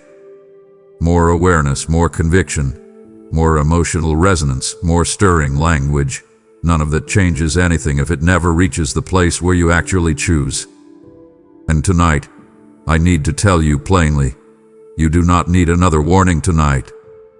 You need to make a decision. I have been speaking to you. I have been comforting you, exposing things, uncovering the lies, showing you the cost, reminding you of my patience, calling you back, telling you not to confuse my mercy with permission, showing you how shame works, showing you how distraction steals, showing you how noise buries my voice, showing you how tomorrow keeps masquerading as wisdom, showing you how small things have been shaping your spiritual life more than you realized. You know enough now. You have heard enough now. The ache in your heart is evidence that you are not lacking information. You are standing at the place where a real decision must be made. And I do not say that to pressure you into panic. I say it because I love you too much to let you stay in the comfort of endless reflection without movement. Reflection can become a hiding place if it never leads to response. You can feel deeply, understand clearly, even agree sincerely, and still remain unchanged if you keep postponing the actual decision. That is why I am not giving you another warning tonight. I am bringing you to the line where you must decide what kind of relationship you want with me moving forward. Not in theory, in practice, not in emotion, in habit, not in vague desire, in chosen action. Do you want to keep letting the pattern lead, or will you interrupt it? Do you want to keep living in recurring lateness, or will you build a real point of return? Do you want to keep hoping for a different outcome while protecting the same old doorway that keeps stealing intimacy? Or will you finally close that doorway and choose a new rhythm? This is not about earning my love. That has already been settled. This is about honoring the love you say you want to live in. This is about whether you will keep feeding what weakens you or start protecting what strengthens you. This is about whether tonight becomes another moving moment that fades, or whether tonight becomes a hinge point that your future self will quietly bless. And I want you to understand the weight of that. Decisions do not always feel dramatic in the moment they are made. Sometimes they are simple. Sometimes they are quiet. Sometimes they look unimpressive from the outside. But a real decision has force because it closes off alternatives that have been keeping you passive. A real decision says, this is where it changes. A real decision says, I am no longer going to negotiate with the exact thing that keeps taking me away from what I say I value. A real decision says, I may still be weak in places, but I am no longer willing to remain vague. That is what I want from you tonight. Clarity, honesty, commitment, not perfection, decision. You have spent too many nights feeling convicted, but leaving the door open for the same old pattern to return tomorrow. You have spent too many moments saying, I need to do better, without defining what better actually looks like. You have spent too many late hours touched by truth but unwilling to become concrete. It ends here if you let it. But it will not end through emotion alone. It will end when you decide. Decide what time the noise stops. Decide what habit gets cut off. Decide what moment becomes protected. Decide what excuse loses authority. Decide what boundary gets built. Decide how you will return when you feel late. Decide what you will do when shame tries to keep you out. Decide what your closing rhythm will be. Decide now, not vaguely later. Because vague intentions are one of the enemy's favorite shelters. They feel sincere enough to comfort you without being clear enough to change you. I want more for you than that. I want a real yes. I want something that has shape. I want something you can actually obey tomorrow. So stop circling the issue. Stop admiring the truth without embodying it. Stop telling yourself you will probably do better. Make the decision. Speak it. Write it if you need to. Bring it before me. Let heaven hear your yes in a form that your habits cannot easily ignore. This is the moment. Not because I am impatient with you, but because I know the pattern loses power when your heart finally stops wavering and chooses. And now I want to press this into action, because I do not want this to remain beautiful language in your mind while the old rhythm quietly survives untouched. I want you to act before this moment cools. I want you to move while the truth is still alive in you. I want you to make a decision that is specific enough to protect you when tomorrow gets loud. So do this with me right now. Stop overthinking. Stop waiting for the best plan. Choose one real change and commit it before me. If late night noise is the thief, decide when it ends. If endless scrolling is the doorway, set the cutoff. If the phone in your hand keeps stealing the return, move it out of reach. If you keep telling yourself you will pray later, choose a smaller, earlier moment that is actually realistic. If you keep needing a dramatic comeback, decide that simple, real returns are now your path. If shame keeps delaying you, decide that the moment you feel ashamed is the moment you come closer, not farther. Choose. Name it. And once you name it, do not treat it casually. Honor it. Protect it. Build around it. Let it become the first stone in a new path. I also want you to understand that indecision is not neutral. If you walk away from this without deciding, you have already made a decision by default. You have decided to leave the old doorway open one more night. You have decided to trust intention without structure one more time. You have decided to let tomorrow negotiate what tonight could have settled. Do not do that. Close the gap. Finish the conversation with action. This is where I want more command in you than you have been using. Tell your future self what is going to happen. Tomorrow, before I sleep, I will return. Tomorrow, the phone goes down at this time. Tomorrow, I will not let the day close without one honest handoff. Tomorrow, when shame whispers, I come faster. Speak it. Not as a fantasy, as a decision. Then prepare for it. Put the reminder where it needs to be. Remove the distraction now, not when temptation arrives. Change the environment now, not only the intention. Because wise decisions are not only spoken, they are supported. If you know what keeps winning, stop pretending you can keep leaving everything unchanged and still expect a different outcome. Change the setup. Change the access. Change the order. Change the file minutes. Change what happens before the moment. Those changes are not a lack of spirituality. They are the practical shape of obedience. And I want you to see something else too. The decision itself will not make you flawless tomorrow. You may still feel resistance. You may still feel tired. You may still hear the old excuses. That does not mean the decision was fake. It means the old pattern will test whether you meant it. When that happens, remember tonight. Remember what you chose. Remember why it matters. Then act in alignment with the decision even if your emotions lag behind. This is how maturity grows. This is how intimacy becomes stable. Not by waiting until you feel like obeying, but by honoring what you already decided in a clear moment. So when tomorrow gets noisy, do not renegotiate. When the old habit reaches for you, do not enter debate. When the familiar excuse begins speaking, cut it off. Say no. I already decided. That sentence carries more power than you realize. Use it. Use it against delay. Use it against shame. Use it against distraction. Use it against the soft drift that keeps pretending it deserves another chance.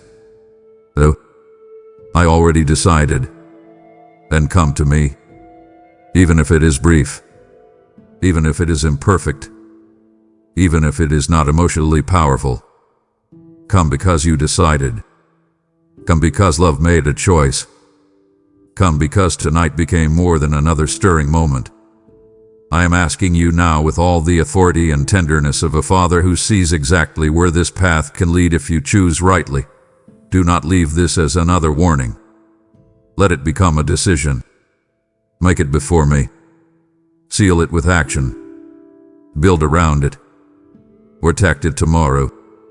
And when the test comes, stand in it. Because you do not need another warning tonight. You need to make a decision. And if you do, this can be the place where the pattern finally starts losing the authority you have quietly been giving it. My beloved child, I want you to hear me now in the deepest place of your heart, because this is where everything I have been saying comes together, and this is where I do not want you to leave with one more thought, one more conviction, one more emotional stirring, only to end the night still holding the very weight I have been asking you to surrender. You have apologized enough tonight. You have felt enough tonight. You have understood enough tonight. You have heard the warning, the comfort, the truth, the invitation, the correction, the tenderness, the exposure of the pattern, the unveiling of the excuses, the call to stop delaying, the reminder that I did not miss you, the revelation that even in the hours you forgot, I stayed near, the warning not to misuse my patience, the call to stop waiting for worthiness, the reminder that the return does not need to be dramatic, the command to make a decision. All of that matters. All of that has been for you. But now I need to bring you to the simplest and most important thing, because if you miss this, you can still walk away carrying the same burden with slightly better language around it. I do not want that. So hear me clearly, and obey me with trust. Do not apologize again tonight. Come here. Sit down. And let me have what you keep carrying. That is what I want now. Not another loop of self-accusation. Not another round of explaining why you were late. Not another attempt to prove that you feel bad enough. Not another effort to show me how sincere your regret is. I already know. I know what is real in you. I know where the ache is genuine. I know the part of you that is tired of this pattern. I know the part of you that longs to be close. I know the hidden places where you feel ashamed, frustrated, disappointed in yourself, and quietly afraid that if this keeps happening, something precious might harden. I know all of that already. So stop trying to convince me of what I can already see. Stop rehearsing your apology as if the right words are the final answer. They are not. The final answer tonight is surrender. The final answer tonight is trust. The final answer tonight is transfer. You have been carrying too much in your chest while calling it responsibility. You have been carrying too much in your mind while calling it just life. You have been carrying too much in your spirit while telling yourself you will deal with it tomorrow. And I am telling you now, with all the authority and tenderness of a father who loves you deeply, enough. Stop. Sit down. Bring it here. Give it to me. Do not hold the guilt another hour. Do not cradle the pressure like it belongs to you. Do not keep nursing the disappointment as if it is somehow holy. It is not holy to keep carrying what I am asking you to release. It is not noble to keep the weight when I am opening my hands to take it. It is not maturity to keep analyzing what should be surrendered. Some of what you have been calling reflection has really been resistance in slower clothing. Some of what you have been calling responsibility has really been fear of letting go. Some of what you have been calling trying to do better has really been a quiet refusal to stop self-managing and actually trust me with the deeper burden. That is why I am not asking you for more explanation tonight. I am asking you for your hands. Open them. I am asking you for your yes. Speak it. I am asking you for the burden. Name it. I am asking you for the thing you keep tightening around when the room gets quiet. Release it. Do not wait until you feel lighter to surrender. Surrender is how the lightness begins. Do not wait until peace arrives before you let go. Letting go is how peace enters. I want you to understand that this is not symbolic to me. This is real. When you bring me the guilt, I really receive it. When you bring me the shame, I really cover it. When you bring me the exhaustion, I really meet it. When you bring me the cluttered mind, I really calm it. When you bring me the emotional residue of the day, I really touch it. When you bring me the self-condemnation, I really silence it. This is not poetry to me.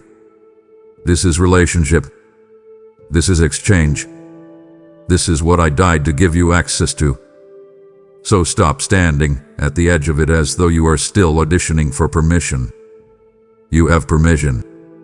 You have access. You have invitation. You have me. So come here now. Sit down. Be still. Stop apologizing for one moment. Stop performing remorse for one moment. Stop narrating your failure for one moment. And let me have what you keep carrying. Let me have the mental noise. Let me have the hidden fear. Let me have the ache under the busyness. Let me have the disappointment you feel in yourself. Let me have the pressure to finally get it right. Let me have the weariness in your bones. Let me have the little grease you never stopped long enough to feel. Let me have the frustration, the spiritual lateness, the embarrassment, the self-judgment, the subtle dread that this pattern might define you. Give it to me. Every bit of it. Not tomorrow. Now. And now, my beloved child, I want to lead you into the final movement of this moment, because this is not merely about feeling better tonight. This is about sealing something deeper in your spirit. This is about making the kind of surrender that changes how you walk when the next day comes. This is about teaching your heart what to do when the pattern tries to speak again. So I want you to do this with me, and I want you to do it plainly, honestly, without performance. Sit still for a moment after this. Do not rush to the next thing. Do not let the old habit pull you away. Today, place your hand over your heart if that helps you focus. Take one slow breath. Then say this in your own real way, not as a ritual, but as an act of trust. Lord, I will not carry what you are asking me to surrender. I give you this night. I give you this pattern. I give you the guilt. I give you the delay. I give you the tiredness. I give you the pressure. I give you the shame. I give you the need to prove I mean it. I come close now. Say it slowly if you need to. Mean it. Let the words land. Then be quiet. Do not rush to fill the silence. Let me answer. Let me settle the room inside you. Let me place my peace where your mind hath been noisy. Let me place my steadiness where your emotions have been unstable. Let me place my tenderness where your inner critic has been cruel. Let me place my strength where your resolve has felt thin. This is where I want you to stop trying to leave this moment inspired and instead leave it surrendered.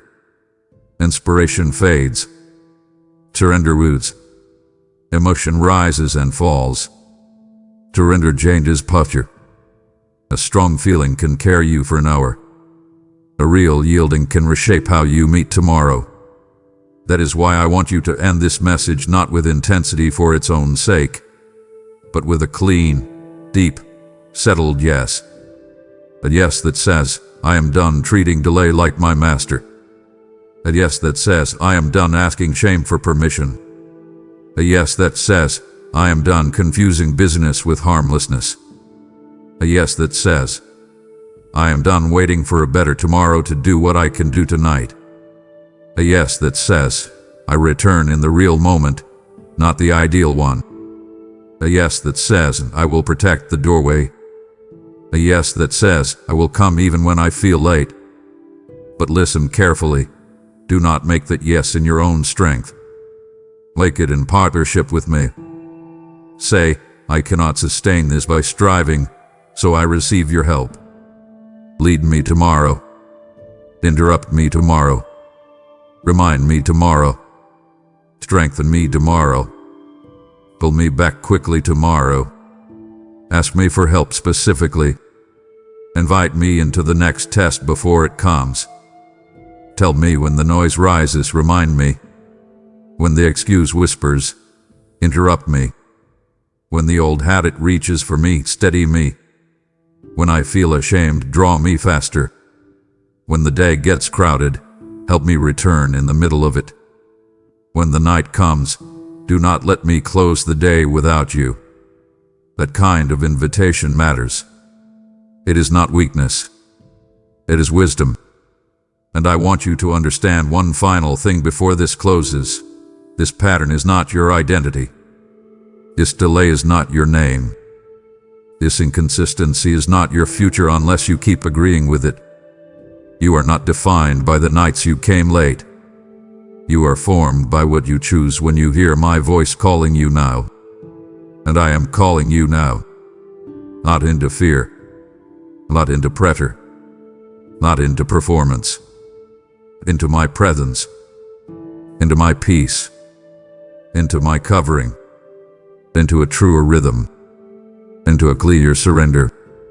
Into a simpler, stronger way of walking with me. So come all the way in tonight. Do not stop at regret. Do not stop at tears. Do not stop at conviction. Come into surrender. Come into rest. Come into the place where your hands finally unclench and your heart finally says, you can have it. Then let me do what only I can do. Let me hold what you were never meant to carry. Let me quiet what you were never meant to solve alone. Let me restore what the day wore down. Let me close this night over you with peace instead of pressure. Let me become the final voice, the final touch, the final covering over this day. So I say it one last time, and I want you to receive it fully. Do not apologize again tonight. Come here. Sit down, and let me have what you keep carrying. You have laid it down. You have opened your hands.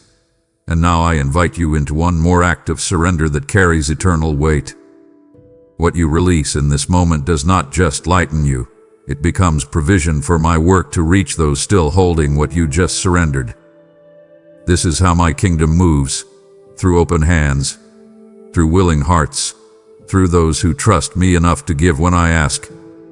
I have said, freely you have received, freely give, and I am speaking that over you right now as a living invitation. If you feel the nudge, that is me calling you into alignment with what I am doing beyond your own life. Through your super thanks, your membership, or your PayPal offering, the link is in the description. You become part of a river that carries my presence to the weary. I will cover you, increase you, and return to you what you release with multiplied grace. Do not leave this moment only relieved. Leave it obedient. Act now, and give what I am asking you to release. And once you have taken that step, Let your heart grow still for a moment. Surrender is not only what you release, it is where you return to me. What you have opened in obedience has created space for something you have been missing. This is the moment where giving gives way to awareness, where your spirit begins to recognize what truly matters. So pause and listen closely, because what you have been searching for has been waiting for you all along. My child, listen to me. Listen to me closely. You are carrying a heavy weight right now, and I see it all. I see the tension tight in your shoulders. I see the constant stress from your job pressing down on your chest. I see the unspoken worries about your family keeping you awake in the dark hours of the night. You run all day long, trying so desperately to catch up with the endless demands of this world. But in all your frantic running, you have missed something vital. You missed me. I waited for you today. I set a specific time for us to meet in the quiet space of your heart. But you were too busy. You said later, God. I will pray later. I will listen later. But later never came. Now, the day is over, and the opportunity is gone. Feel the weight of that missed moment. It feels exactly like arriving at a closed door at midnight. You knock, but the time for that specific blessing, that specific conversation, has passed. You recognize the heavy silence in your room right now. That silence is the exact space where my voice once called to you. I was whispering to you during your morning commute. I was pulling at your heart during your rushed lunch break. I invited you to step away from your anxiety and breathe in my profound peace. But you chose the noise of the world instead. You prioritized the endless scrolling on your phone over the endless love in my presence. You chose the urgent demands of your boss over the gentle, life-saving invitation of your Creator. I know the internal ache you feel right now deep inside. It is the silent, heavy sorrow of a soul that arrived too late. You feel empty. You feel completely disconnected. That emptiness is not just worldly stress. It is the spiritual echo of our missed appointment. I want you to understand something deeply important about how I move. My invitations have a clear and urgent now. When I call you to pray, when I urge you to read my word, when I tell you to forgive someone, it is for that exact moment in time. I do not operate on your delayed schedule. When I speak, the power to change your life is released in that exact second. Look at how you prioritize the things of this earth. You would never skip a meeting with a very important person. You would never be late for a flight you paid for. Yet, you constantly put me on hold. You treat my divine presence like a simple convenience rather than your absolute lifeline. This is a profound tragedy, my beloved. You are actively trading eternal peace for temporary panic. I tell you this because I love you beyond measure. I tell you this because later is the direct enemy of hearing me say, well done. You cannot build a deep relationship with me on the flimsy promise of tomorrow. Tomorrow is not yours to promise. Today is the only ground where we can truly meet. Stop running for just a moment. Breathe in my presence right now. Do you feel that tight knot in your stomach? That gripping fear of the future? That isn't from me. Let's undo it together. But to undo it, you must show up when I call your name. You must stop pushing me to the distant edges of your life. I am not an afterthought. I am the very breath in your lungs. I am the only one who can handle the impossible for you. When you skip our time together, you are skipping the very strength you desperately need to survive your daily battles. Make a choice right now. Command your wandering mind to focus entirely on me. Invite my spirit back into your physical and mental space. I am a God of endless mercy, but I am also a God of precise, divine timing. Do not let the thief of later steal the miracle I have prepared for you now. Your earthly excuses are loud, but my heavenly love is deeper. Come back to me today. Stand before my open door while it is still day. Do not wait for the heavy, heartbreaking silence of the midnight hour. I am here. I am waiting. You not be late again. You look at your calendar and you see a seemingly endless horizon of days, weeks, and months. You convince yourself that time is an ocean that will never run dry. You whisper to your own tired soul, I will seek him tomorrow. One more day of rest. One more day of focusing on my job. One more day of sorting out my family tensions, and then I will give God my full attention. I hear this lie you tell yourself. I see the deception you have welcomed into your mind. You are suffering from the delusion of one more day. You believe tomorrow is a guarantee, but tomorrow is a blank page that only I have the authority to turn. When you delay our time together, you are gambling with a currency you do not actually own. Time is a gift I give you, breath by breath, beat by beat of your heart. I watch the enemy of your soul use tomorrow as his greatest weapon against you. He does not need to convince you to hate me. He only needs to convince you to ignore me for just one more day. He uses your fear of the future and the intense pressure at your job to steal your today. He tells you that your earthly tasks are urgent, but your spiritual life can wait. Do you not see the trap?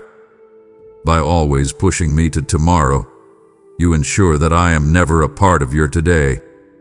You remain stuck in a cycle of striving, running on empty, trying to fix unspoken family tensions with your own exhausted hands. You feel overlooked by the world, but you are actively choosing to overlook the Creator who holds the world.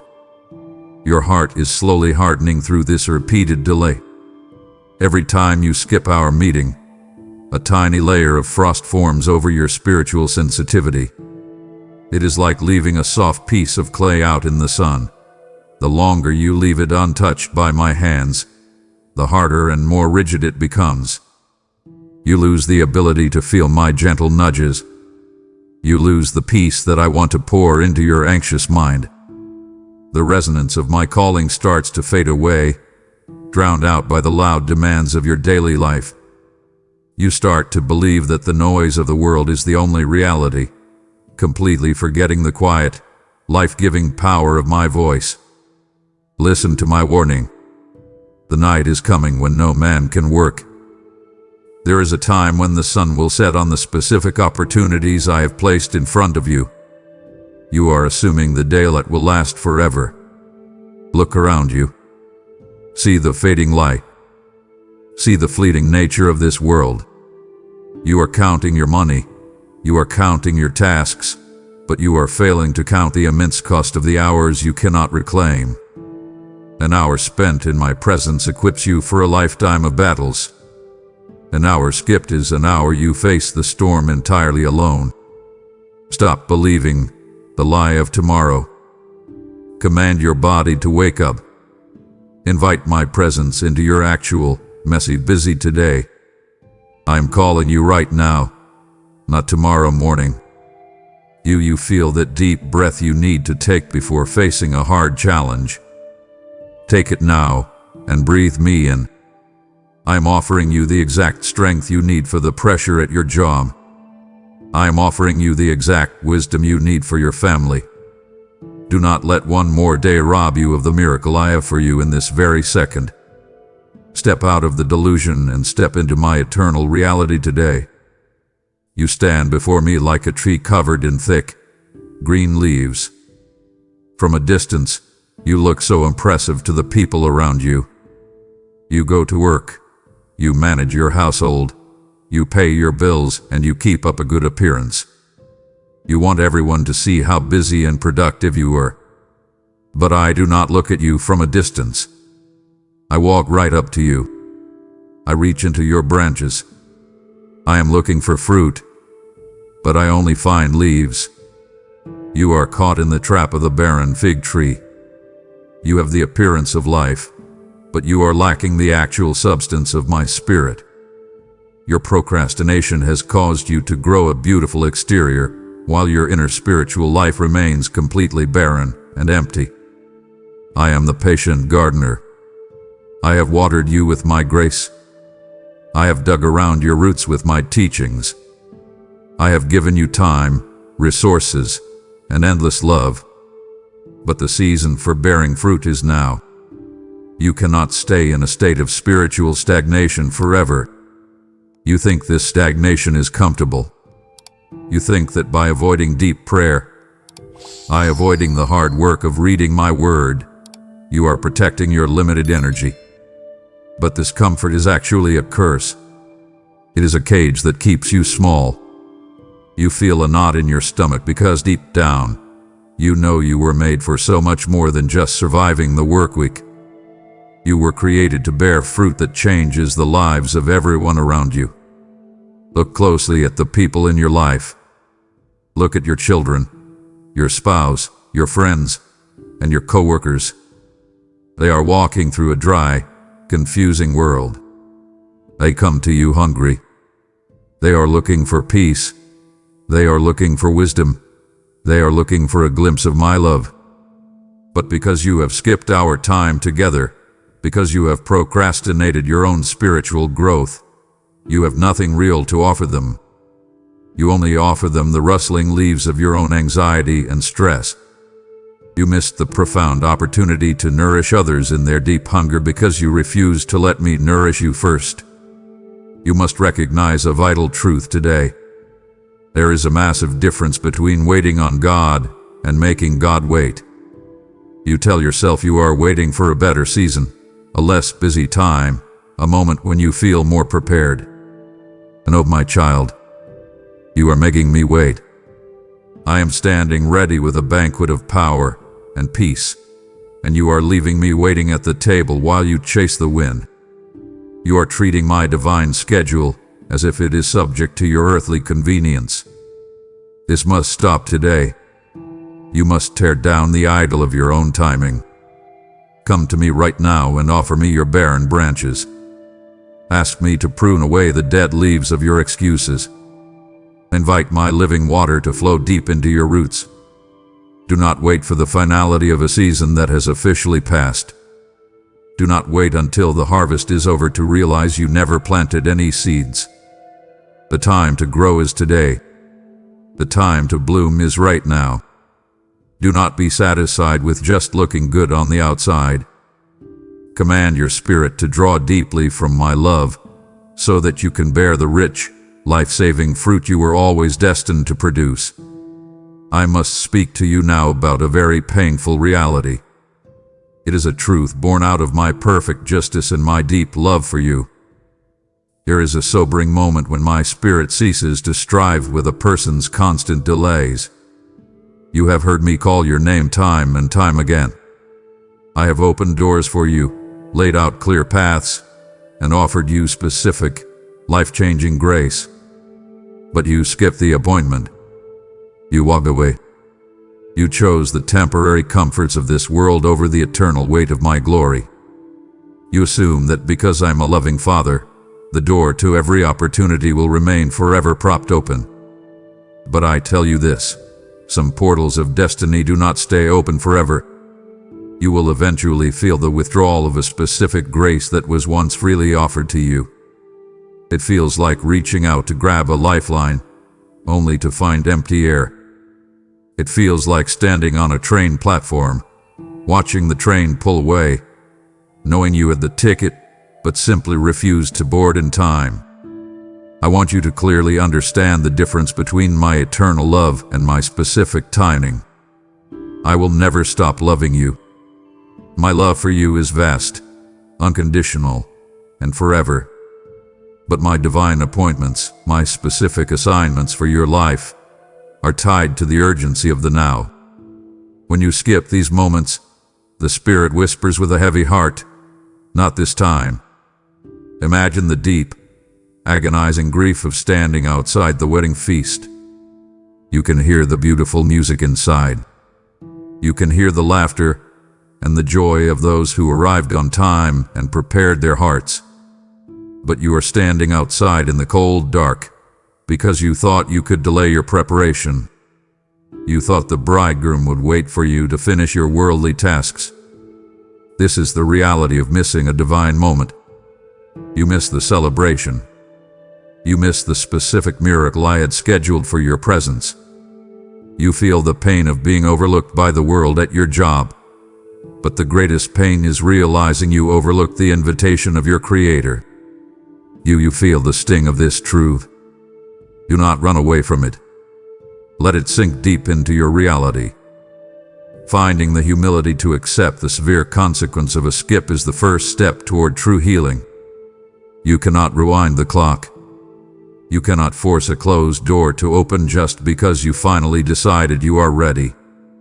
You must accept that your disobedience cost you a specific blessing. But do not let this acceptance turn into bitter despair. Let it turn into a burning, holy urgency for the next time I call your name. Wipe your tears and look at me. Listen to my voice right now. I am giving you a new chance today, but you must treat it as a life or death matter. Do not let the tragedy of the closed door destroy your future. Use the sting of not this time to guarantee that your answer will forever be yes, Lord, right now. Break the habit of making me wait. Surrender your calendar, your plans, and your fears to me entirely. Come back into the light of my presence. I am still here, but the time to move is today. Act now, before the next shadow falls. I see the complex architecture of your excuses. You have become a master builder, stacking one reason on top of another until you have built a massive wall between us. You look at this wall and you call it a valid, responsible life. You tell me I am too tired. My boss sent an urgent email. The kids need my attention. I have to pay the bills. I need just a little more sleep. You build these altars to your own busyness, and you bow down to them every single day. I see exactly what you are doing. I know the pressure you feel. I know the fear of the future that drives your frantic actions. But I also know that your valid reasons look like empty idols in my holy sight. You are terrified of failing in the eyes of the world. You feel you must constantly prove your worth at your job. You feel the heavy, unspoken tensions in your family, and you think that if you just work harder, you can fix them. But this fear masquerades as a need for more preparation. You tell yourself that once everything is perfectly organized, then you will have time for me. You are waiting for a perfect Tuesday that will never arrive. You are allowing your earthly responsibilities to become a tyrant that dictates your spiritual life. You are letting the noise of your email inbox drown out the gentle, powerful whisper of the Holy Spirit. Look closely at what you call comfort. You think skipping prayer gives you an extra hour of comfortable sleep. You think skipping my word gives you time to relax in front of a screen. But this comfort is a cage. It is a cage that traps your divine potential. It keeps you weak, anxious, and easily broken by the storms of life. You are trading the ultimate freedom of my presence for the cheap, temporary relief of a distraction. You are locking yourself in a tiny room of earthly worries when I have invited you to walk in the vast, open fields of my grace. You must actively break this cycle of justifying your absence today. You cannot keep feeding me the leftover scraps of your time and expect to experience the fullness of my power. You must start seeing your excuses through the lens of eternity. Will that urgent email matter in 10,000 years? Will the opinions of your coworkers dictate your eternal destiny? No. Only your relationship with me holds eternal weight. When you stand before me, your beautifully constructed wall of excuses will crumble into dust. Tear down these altars of busyness right now. Command your schedule to submit to my authority. Refuse to let the mundane swallow the miraculous any longer. Take a deep breath, exactly like the quiet pause before a storm breaks, and let go of your need to control everything. Invite me into the very center of your mess, your stress, and your fatigue. Do not wait until you are rested to come to me. Come to me so that I can give you true rest. Stop building excuses and start building your life on the solid rock of my eternal word. You have just decided to tear down the heavy altars of your excuses. But the world is still frantically building walls to block my voice. I am inviting you to partner with me right now to completely shatter those walls for others who are chronically late to my presence. Your faithful support today ensures that this exact message reaches the desperate, anxious soul who is one skip away from total despair. Like a sudden hammer striking the rock, your giving shatters the stone of delay and releases a river of spiritual awakening across the earth. For I tell you now, as you give, it shall be given unto you, pressed down, shaken together, and running over into your own lap. Do not tell me you will sow tomorrow. The harvest of these awakened souls demands your obedience today. I will massively multiply your seed, granting you divine time, unbroken peace, and extreme favor in your earthly work. Step out of your comfort and release your gift through Super Thanks membership with the PayPal link in the description right now. My precious child, do not turn away from me now.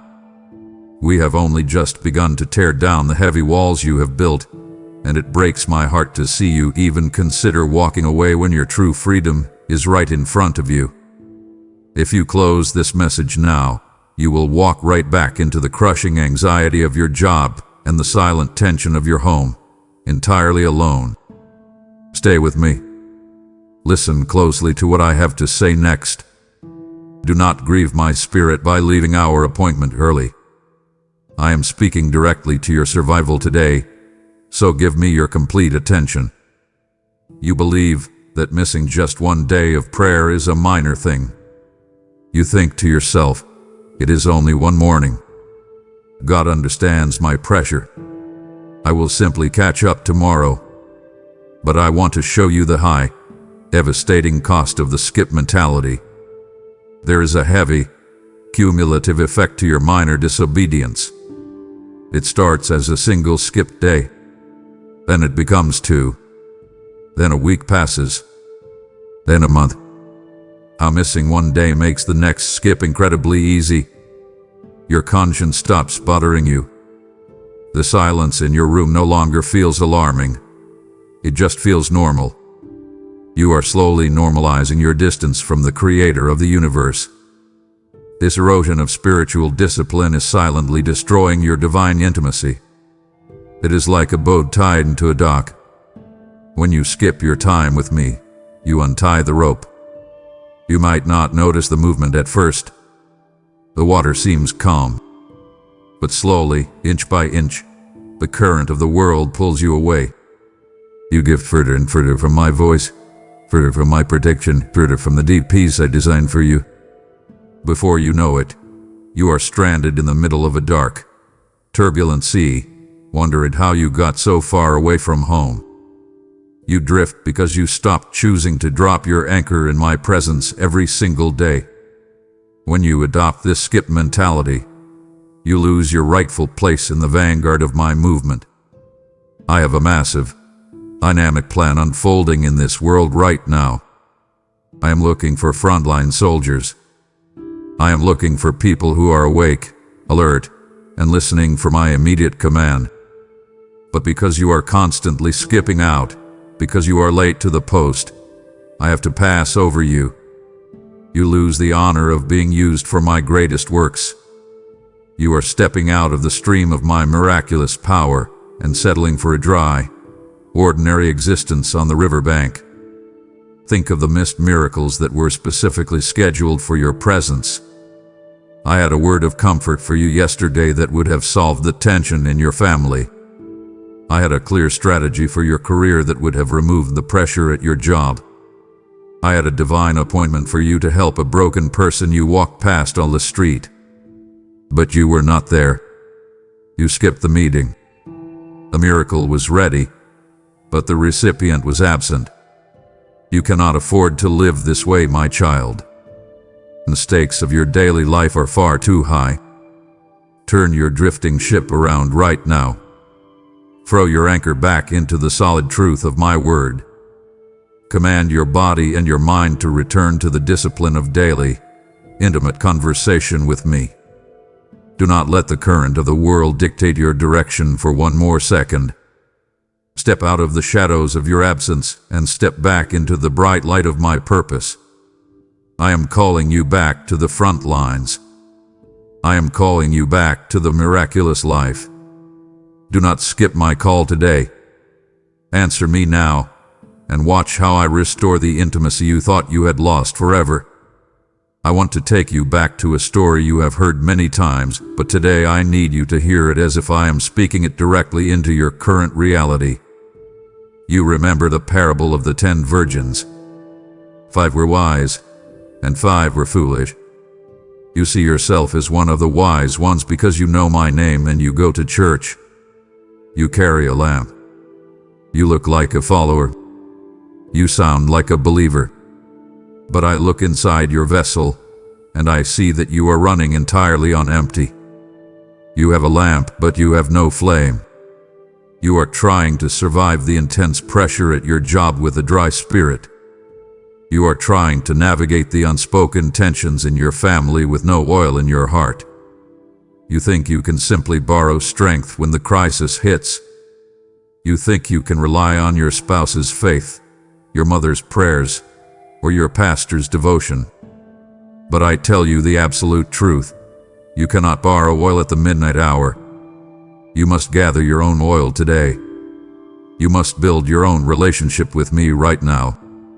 When the sudden storm of life breaks, when that fear of the future suddenly becomes a reality right in front of you, there will be no time to run to the market and buy what you should have gathered over the years. You will panic. You will turn to others and beg for their peace, but they will not be able to give it to you. Your peace was bought with hours spent in my presence, hours that you decided to skip. You skipped the quiet moments. You skipped the early mornings. You skipped the deep, personal conversations with me because you were too busy worrying about being overlooked by the world. And because you skipped the preparation, you will find yourself standing in the dark when the bridegroom arrives. I want you to feel the absolute shock of hearing the words, "I do not know you." I am not talking about knowing your name. I created you, and I know every hair on your head. I'm talking about knowing you in the context of divine timing and intimacy. When you constantly push me away, when you consistently choose the world over my presence, you become a stranger to my timing. You stand outside the door knocking, demanding to be let into the peace and the joy of the kingdom, but the door is firmly shut. The finality of a shut door in my kingdom is a tragedy that breaks my heart, and it should terrify yours. Your preparation today directly dictates your entry tomorrow. You cannot fake a flame. You cannot manufacture the warmth of the Holy Spirit with a quick, rushed prayer when tragedy strikes. I command you to buy oil today. I invite you to sit with me in the quiet pause before the storm breaks, and let me fill your vessel. Stop relying on the crowd to carry your spiritual weight. Stop hiding behind the faith of others. The necessity of personal readiness is absolute. I am calling you to trim your wick, to clean your lamp, and to receive the fresh oil of my Spirit right now. Do not wait until the cry goes out at midnight. Prepare your heart today, so that when I call, your light will shine brightly in the dark. You are staring out into the distance of your life, and you see a shimmering vision of a better you. You see a future where you are finally free from the heavy pressure at your job. You see a tomorrow where the family tension is miraculously resolved. You see a day, somewhere far ahead, where you finally drop to your knees and give me your whole heart. I see this vision you hold, but I must tell you the painful truth. You are looking at a mirage. It looks like life-giving water, but it is only the hot, dry sand of your own deception. You are trying to schedule a heart change for next year. You are planning to repent tomorrow. You are telling me, I will stop holding on to this bitterness later. I will surrender my fear of the future when things calm down. I must gently correct this dangerous arrogance. You are assuming that your heart will remain soft enough to turn back to me later. You assume that repentance is a simple human tool you can pull out of a toolbox whenever you feel like it. But repentance is a gift of my grace, and grace is offered in the now. Every time you intentionally delay your obedience, you are actively weakening your own will. You are teaching your soul to ignore my voice. You are searing your own conscience. When I whisper to you to forgive that family member, and you say not today, a tiny piece of your heart turns to stone. When I command you to trust me with your career, and you choose to worry instead, your spiritual ears become a little more deaf to my call. You cannot schedule a spiritual awakening the way you schedule a meeting at work. You cannot put my Holy Spirit on a calendar invite for next Thursday. The danger of this mirage is that while you are waiting for a convenient time to repent, the world is actively hardening you. The constant striving, the desperate need to not be overlooked, the endless scrolling, these things are slowly putting your spirit to sleep. If you keep skipping my calls today, you risk waking up one day to find that you no longer care that you are skipping them. You risk arriving at a place where the distance between us no longer bothers you. That is the true tragedy of a delayed return. I invite you to return to your first love today. I command you to stop walking toward the mirage of tomorrow and turn around to face the reality of my presence today. Do not wait for the lampstand to be moved from its place. Do not wait for the specific grace of this moment to pass you by. I am offering you a fresh start right now, in the middle of your mess, in the middle of your anxiety. Do not tell me you will clean yourself up first. Bring your hardened heart to me right now. Let me replace that stone of delay with a heart of flesh. I am ready to wash you clean, but you must step into the water today. I have given you many precious gifts, but one of the most vital talents I have entrusted to your hands is time. Every single second you breathe is a sacred loan from my throne. Yet you treat time as if it is cheap. You throw it away on things that do not matter. You spend countless hours worrying about the future, completely ignoring the fact that I already hold your future. You spend precious minutes stressing over the opinions of people who overlook you, while the creator of the universe is actively trying to get your attention. I hold you accountable for the seconds spent in vanity. I hold you accountable for the hours you waste running away from my presence. You must learn to recognize the urgency of a divine moment. There is a specific Kairos moment, a holy, appointed time, that I place in your path every single day. It might look like a sudden urge to pray for a friend. It might look like a quiet nudge to put your phone down and look your child in the eyes. It might feel like a deep breath, a gentle pull to simply sit in silence with me before you rush out the door to your demanding job. These are not random thoughts. These are life or death invitations. These are the moments where heaven touches earth in your living room, in your car, or at your desk.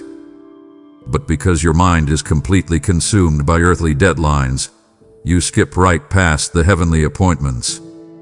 I am standing at the door of your today, and I am knocking. I am not waiting for you in the distant future. I am in the holy now. I want you to live with a constant, burning awareness that I am right beside you. When you feel the weight of your family tensions, that is your cue to turn to me immediately, not to stew in your own frustration. When you feel the crushing fear of tomorrow, that is your signal to drop your heavy burdens at my feet today. You must absolutely refuse to let the mundane tasks of your life swallow the miraculous potential of my presence. Your to-do list is loud, but my purpose for your life is eternal. I command you to become a fierce protector of the holy now. I invite you to consecrate your calendar to me. Before you look at your emails, look at my word. Before you listen to the complaints of the world, listen to the whisper of my spirit. Treat every single divine nudge as a matter of absolute importance. Do not tell me you are too busy. I am the one who gave you the strength to be busy. Submit your hours, your minutes, and your very breath to me today. If you learn to steward the holy now with me, I promise you that the anxieties of tomorrow will lose all their power over your mind. I look at you, and my heart is moved with a deep, profound sorrow. You are so close. You are standing right on the border of the kingdom. You know my teachings. You desire my peace. You genuinely want to see the tensions in your family healed. And you want to be free from the crushing weight of your job. You are almost there. You are not far from the kingdom of God. But I must tell you a hard truth. Being almost inside the house still means you are standing outside in the cold. Almost following me is still a choice to stay behind. You cannot inherit my full blessing while keeping one foot planted in your old, fearful way of life. You remind me of the rich young ruler who came to me asking for eternal life.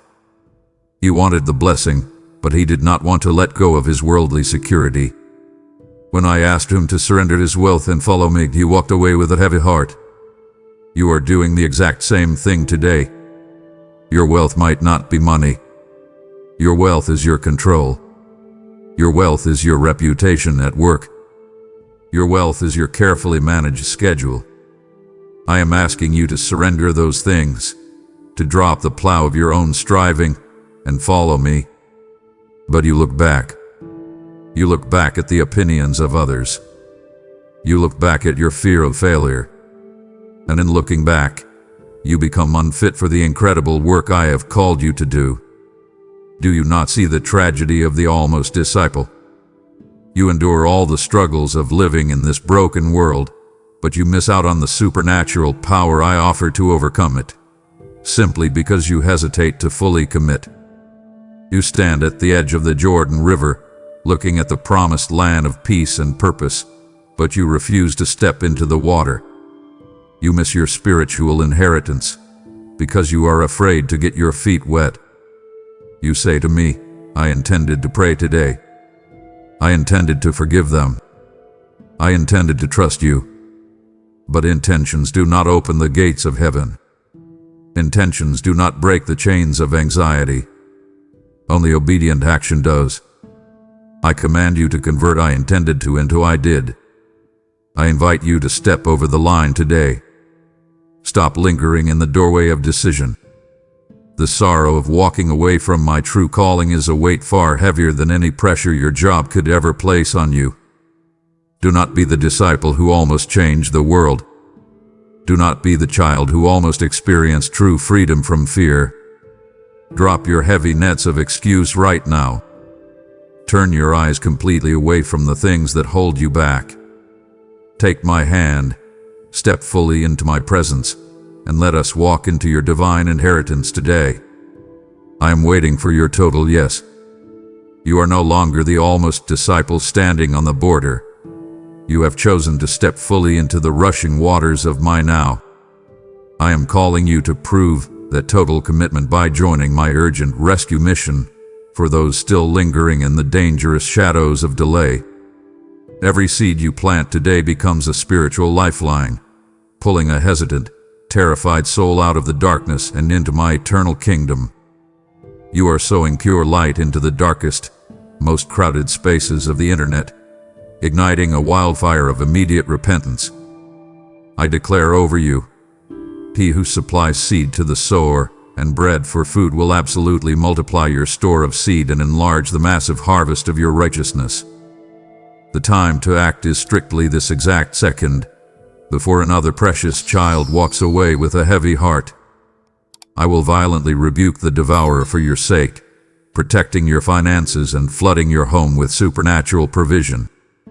Anchor your obedience immediately by giving through Super Thanks membership with a PayPal link in the description today. My beloved, I see the distractions of your day trying to pull you away from this conversation, but I urge you to stay. It deeply grieves my fatherly heart when you stand so close to your miracle and then simply walk away. You are right on the edge of the exact peace you have been begging me for in the dark. Do not abandon our time together now. If you leave, you are choosing the cold, heavy cage of your own fear over the warm embrace of my power. Keep listening. Honor my voice. Stay in this holy moment, and let me finish healing your tired soul. I want you to picture the vast, dry wilderness. When my people wandered in the desert, I guided them with a pillar of cloud by day and a pillar of fire by night. The rule of their survival was simple. When the cloud moved, they had to move. When the fire lifted, they had to pack up their tents and follow. I operate exactly the same way in your life today. My presence is a moving cloud. I'm always advancing. I'm always calling you into new seasons, new depths of faith, and new levels of trust. But I see you sitting stubbornly in your old camp. You are nostalgic for the way things used to be. You want me to stay in your comfortable, predictable box, but I have already moved on. You are terrified of the changing seasons in your life. The pressure at your job is shifting, your family dynamics are changing, and your fear of the future makes you want to build a permanent house in the wilderness. You say, I will skip the journey today. I will stay right here where I feel safe. But there is a massive danger in staying at an old camp when my presence has departed. If you refuse to move when I move, if you skip my command to step forward today, you will wake up tomorrow in a spiritual desert. The provision was in the cloud. The protection was in the fire. When you stay behind, you are left entirely alone with the snakes and the scorpions of your own anxiety. You must develop the spiritual agility to follow the Lamb wherever he goes. You cannot cling to the blessings of yesterday when I am offering you the fresh manna of today. Yes, moving requires effort. It requires you to pull up the stakes of your comfort zone. It requires you to leave behind the feeling of being in control. But it is the only way to survive. You must learn to discern the sound of my moving cloud. It sounds like that sudden, deep conviction in your heart. It sounds like that quiet pause before the storm breaks, telling you it is time to shift your perspective. It sounds like my voice whispering, let go of that old grudge and follow me into peace. I command you to pack up your fears right now. I invite you to leave the dry, dusty camp of your procrastination. Do not let your nostalgia for the past prevent you from experiencing the brilliant now of my glory. If I am calling you to take a risk at work for my kingdom, take it. If I am calling you to initiate reconciliation in your family, do it today. Do not skip the journey because you are afraid of the path. I am the path. I am the guide. I will never lead you into a battle without giving you the exact weapons you need to win. Listen closely. The cloud is moving. The season is changing. Rise to your feet, take my hand, and step confidently into your new day. You wear a heavy crown made of schedules, deadlines, and endless to-do lists. You sit on the throne of your own calendar, believing you are the master of your time.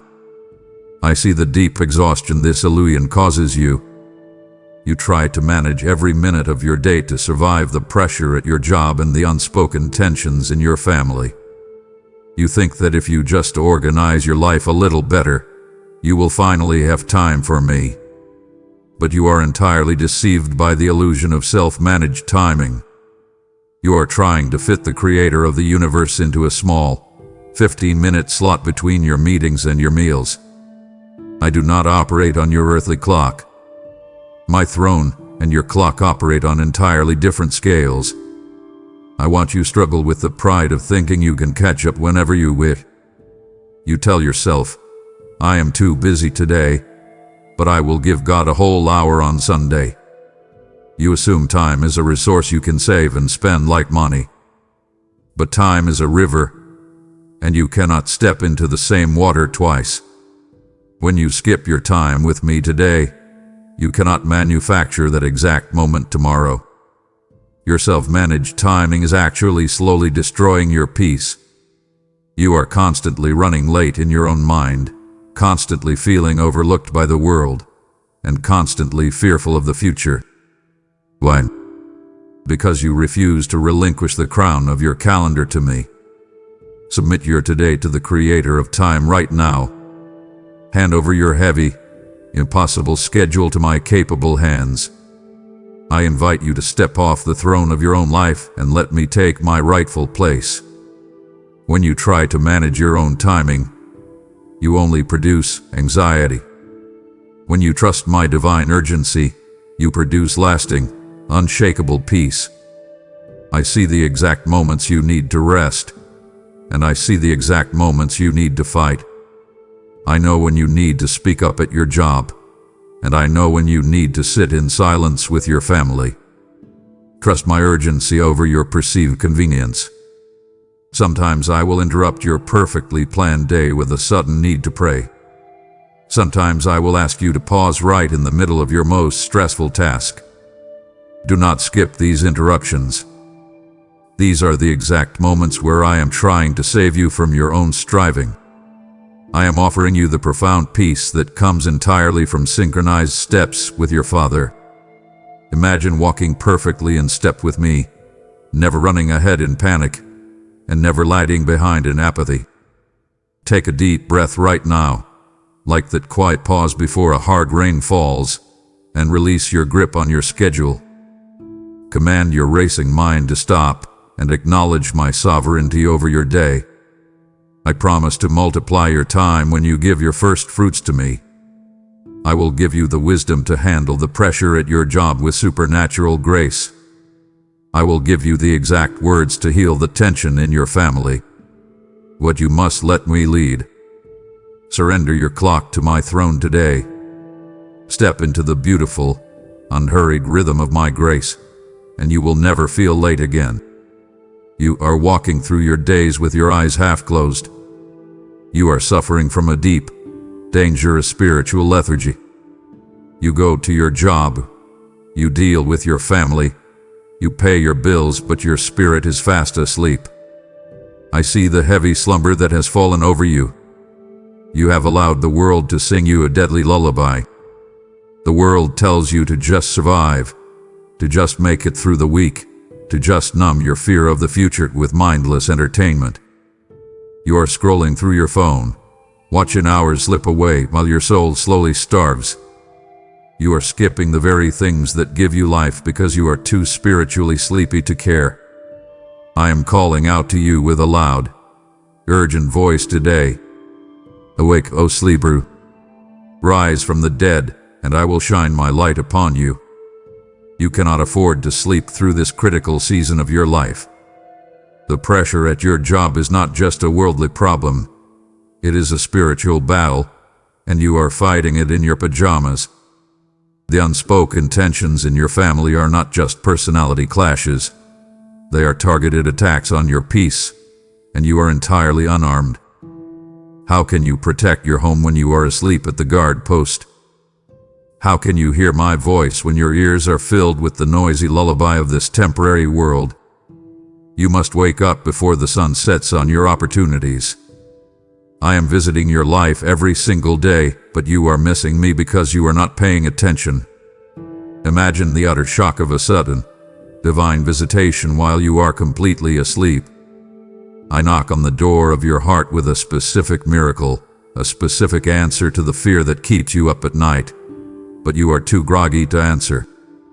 You mumble, "Just 5 more minutes, God," and you roll over. By the time you finally wake up, the opportunity has passed. The grace for that specific moment has moved on. You feel the knot in your stomach because you realize you missed me again. Command your spirit to wake up right now. I invite you to shake off the heavy blanket of your apathy. Look closely at the things in your life that are ready to die. Your joy is fading. Your peace is crumbling. Your hope for the future is barely breathing. You must actively strengthen the things that remain. You cannot do this while you are asleep. You must stand up, wash the sleep from your eyes, and engage with me fully. Put on the armor of light while it is still day. I am handing you the exact weapons you need to defeat your anxiety. I am offering you the helmet of salvation to protect your mind from the fear of the future. I am giving you the shield of faith to stop the fiery arrows of stress at your job.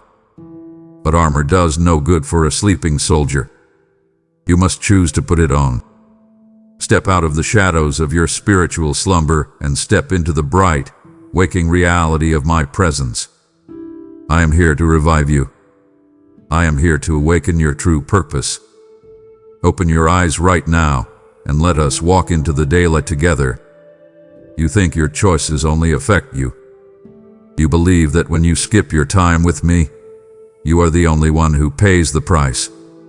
I must correct this deeply flawed thinking right now. Your life is not an isolated island. You are a vital, irreplaceable link in a massive, divine chain. When you choose to skip our meeting today, you are actively breaking the chain of your own future. You are also breaking the chain of provision for someone else. I have beautifully designed your destiny to intersect with the destinies of others. There are people standing on the other side of your obedience, desperately waiting for your yes. Look at the people in your life. I see the exact people who are looking to you for strength. When you succumb to the fear of the future and the pressure at your job, you teach them to do the same. But when you stand firm in my peace, you become a beacon of hope for them. Realize that your delay affects the entire body of Christ. You are holding up the line. I scheduled a specific assignment for you just for this Tuesday. It was a simple word of encouragement you were supposed to give a coworker. It was a moment of deep, patient listening you were supposed to offer your child. But because you skipped your time with me in the morning, you were too empty, too stressed, and too frustrated to complete the assignment. I want you to see the devastating ripple effect of one missed divine appointment. You missed the quiet pause with me, so you snapped at your family. Your tension created a wall in your home. That wall caused your child to go to school feeling unloved. You went to work carrying guilt, and that guilt made you perform poorly, increasing the pressure at your job. Do you see how one simple skip cascades into a mountain of worldly pain? You are feeling the knot in your stomach because your spirit knows you missed the mark. You feel overlooked by the world, but you are the one overlooking the vital role I have called you to play. You must reclaim the ground you have lost to hesitation today. I command you to take your rightful place in the chain of my divine plan. Do not let the enemy convince you that your obedience does not matter. Your yes is a powerful weapon against the darkness. Your willingness to show up when I call sets off a miraculous ripple effect of grace, healing, and peace in your home and your workplace. I am ready to use you to change the atmosphere of your family. I am ready to use you to bring light into your stressful job. Invite my Holy Spirit to rebuild the broken links in your destiny right now. Promise me that you will stop treating your spiritual life as a private, unimportant hobby. You are carrying a specific cargo of my love that must be delivered to the people around you. You cannot deliver it if your hands are completely full of your own earthly anxiety. Drop your heavy bags of fear right now. Let me fill you with the exact power you need to be the missing link for someone else today. Step into your assignment. The people I love are waiting for you to show up. You hear my voice telling you that you are late, and you immediately feel a heavy blanket of shame. You feel the sting of missing the mark, and you want to run away and hide from me. You think my warning is a sign of my anger. I want you to completely change how you view my correction right now. My words are not meant to crush you. They are meant to cure you. Understanding that you are late is actually a desperate, loving call to wake you up. My discipline is the absolute proof of my fatherly love for you. I correct you because you are mine. I warn you because I value you far too much to let you sleepwalk into a life of misery and deep regret. I want you to use the sharp sting of the closed door to fuel your future fervor. When you realize you missed a divine appointment, let that pain teach you a permanent lesson. It is a profound grace to know that you missed it, so you never have to miss the next one. Many people walk through their entire lives completely oblivious to my voice.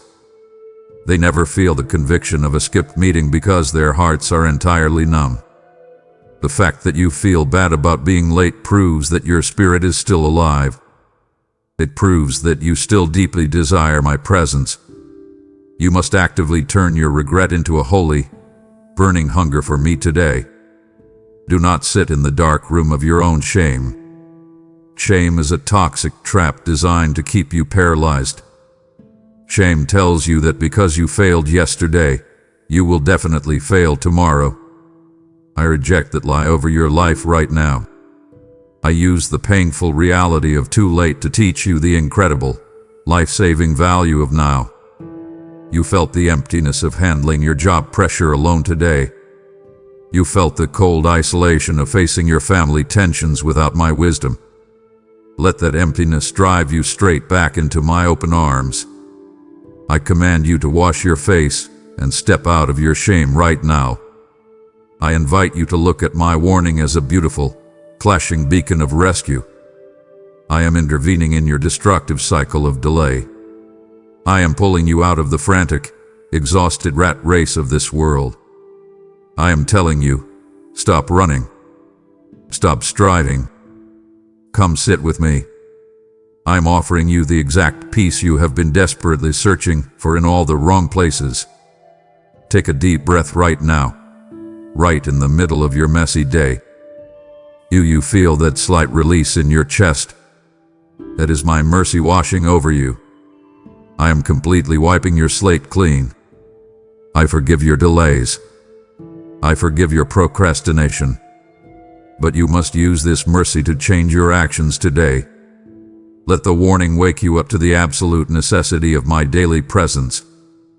Promise me that the next time you hear my whisper, you will not hesitate. You will not wait for a better moment. You will drop your fears. You will drop your excuses. And you will answer me immediately. My love for you is endless, but my call is right now. Let the sharp sting of your past delays fuel a radical, burning generosity that permanently changes the world today. I am personally asking you to fund the sounding of this massive alarm, waking up a generation that is sleepwalking toward disaster. Your financial support is the exact vehicle I use to deliver this urgent wake-up call to the exhausted worker and the broken family before their door shuts forever. When you give, you are pouring fresh, burning oil into the lamps of the spiritually blind, illuminating their urgent path back to my heart. I promise you, cast your bread upon these digital waters, and you will undoubtedly find it again after many days, returning to you as a tidal wave of blessing. Do not let the thief of procrastination steal your opportunity to fund this critical, 11th hour rescue operation. I will instantly restore the years the locusts have eaten in your own life, unlocking financial breakthroughs and radical peace for your obedience. Do not hesitate. Sow your vital seed right now using Super Thanks, becoming a member, or the PayPal link in the description below. Do not stop listening to me, my child. We are doing deep, spiritual surgery right now, and you cannot leave the table before the healing is completely finished. It wounds me deeply when you let the temporary noise of the world pull you away from my eternal, life-saving truth.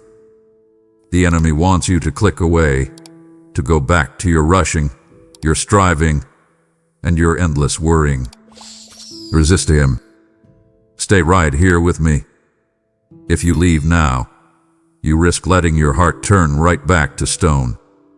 Let me finish pouring my mercy over you. Your complete freedom is in the very next words I speak. I need to show you the hidden danger growing inside you. You cannot see it with your physical eyes, but I see it with perfect clarity. Every single time you skip our time together, you are laying another brick in a massive wall between us. You do not build this wall overnight. It happens slowly, brick by brick, excuse by excuse. This is the anatomy of a hardened heart. Repeated skipping causes a devastating loss of sensitivity to the gentle promptings of my Holy Spirit. A few months ago, you felt a sharp conviction when you ignored my voice. Today, you barely feel a thing. You have grown accustomed to the cold distance you created. I watch this gradual, tragic shift in your spirit. It starts with you saying, "I can't pray right now. I am too stressed about my job." It starts as a feeling of overwhelming weakness. But over time, that "I can't" silently transforms into "I won't." You stop trying. You let the fear of the future dictate your daily routine. You let the unspoken tensions in your family become your normal state of being. You stop believing that I can actually fix your life. You start trusting your own anxiety more than you trust my eternal promises. This is exactly how a soul that is chronically late eventually becomes a soul that is deeply bitter. You look at the people around you and you feel overlooked. You feel like life is unfair. You wonder why you are carrying such a heavy load while others seem to walk in peace. You are bitter because you are operating entirely on your own exhausted strength. You cut yourself off from the only source of living water, and now you are angry that you are dying of thirst. A hardened heart cannot receive my comfort. A hardened heart cannot feel the quiet pause before the storm breaks. It only feels the brutal, violent crashing of the waves. I am offering you the absolute cure for a heart that has grown cold through neglect. You cannot break this wall of stone with your own human willpower. You cannot simply decide to be softer. You must bring that hard, bitter heart to me. I am the only one who can perform the spiritual surgery you desperately need. I will remove that stone of delay and replace it with a soft, beating heart of flesh. I will restore your sensitivity to my voice. I will make you tender again. I will make you capable of feeling my profound, unconditional love. I command you to stop building that wall today. I invite you to lay down your heavy bricks of excuse and step into the clearing with me. Pray to me right now exactly as you are. Say, "Today my heart has grown hard. I have let the pressure of this world make me cold. Break my heart of stone." Do you feel that tight knot in your stomach beginning to loosen? That is my spirit going to work inside you. Do not resist the softening. Do not run back to the familiar, cold comfort of your own anxiety. Let me break down the wall. Let me hold you close again. Choose to be tender, choose to be responsive, and choose to answer me today. I want you to stop and look around at the people in your life today. Look at the crowded spaces you walk through. Look at your busy workplace. Look at the crowded streets and the endless noise of your community. The vast majority of the people you see are living under a dangerous, collective illusion. They truly believe there is plenty of time. They walk through their days with a casual, slow pace when it comes to their souls. They tell you to just relax, to blend in, to focus on climbing the corporate ladder, and to put off your spiritual life until you are older and more settled. I see how deeply this culture of procrastination infects your own mind. You feel the intense pressure at your job to conform to their rhythm. You feel the fear of being overlooked by the world if you do not run the same frantic, earthly race they are running. But I am calling you to step entirely off that crowded path right now. I command you to stand apart from the culture of delay, the road that leads to true peace, to the resolution of your family tensions, and to the healing of your anxious mind is a narrow gate. It requires swift, decisive, and immediate action. You cannot walk through the narrow gate while dragging the heavy bags of the world's casual attitude behind you. The world tells you to wait until tomorrow to forgive your spouse. The world tells you to wait until you have more money to trust me with your future.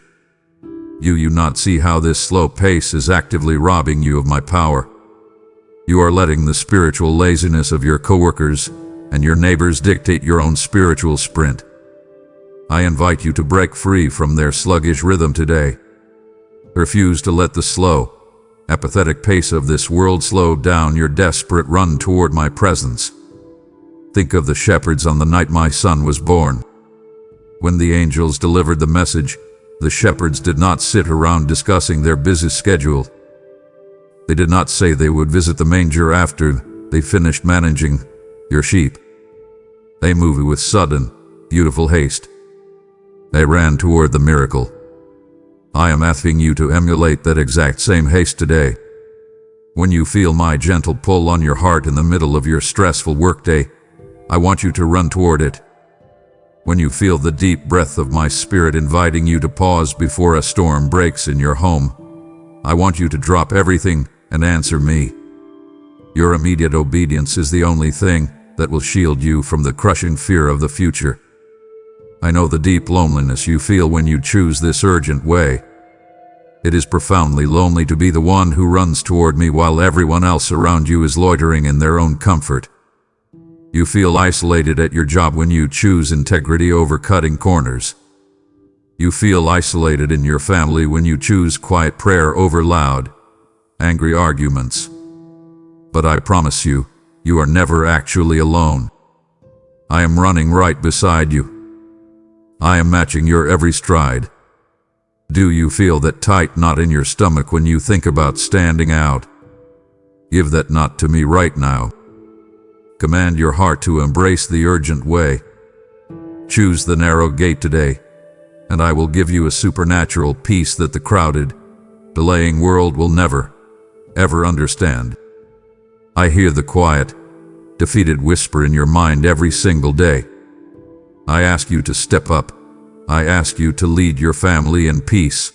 I ask you to trust me with your career, and you immediately respond, I am not ready. You look at the mess in your living room. You look at the mistakes you made at your job last week. You look at the deep, unspoken tensions you have allowed to fester in your home. You measure yourself against an impossible standard of perfection, and you decide that you are entirely disqualified. I am here today to absolutely shatter the excuse of I am not ready. I want you to listen to this eternal truth. I do not call the qualified. I actively, powerfully qualify the ones who simply answer me with a yes. You are waiting for a season of perfection that will never arrive on this broken earth. You think that if you read just one more book, or if you wait until the pressure at your job completely disappears, then you will finally be ready to serve me and trust me. But this waiting for perfection is not humility, my child. It is actually a very subtle, dangerous form of pride. You are relying on your own human ability to make yourself clean. You are trusting your own strength to prepare your heart. But your strength is entirely an illusion. Your human efforts will only leave you exhausted, overlooked, and terrified of the future. I invite you to discover the massive power of my strength, which is made perfectly complete in your exact moments of weakness. I want you to step into the water before it parts. When my people stood at the edge of the rushing Jordan River, I did not stop the water while they were safely standing on the dry bank. I commanded them to put their feet into the dangerous, rushing current first.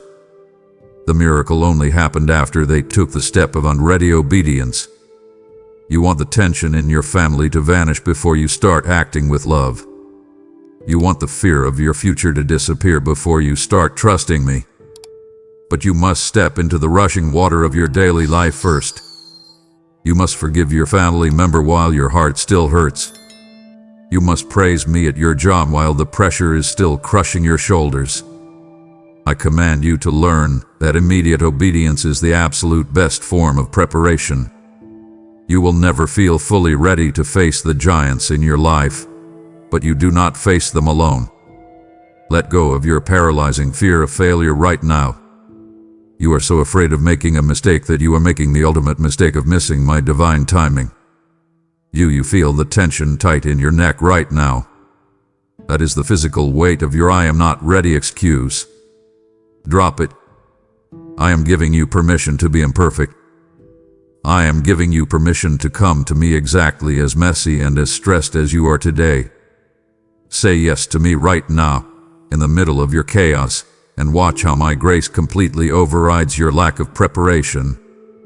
You look back at your life, and you feel a crushing wave of deep regret. You see the years you spent running after the wrong things.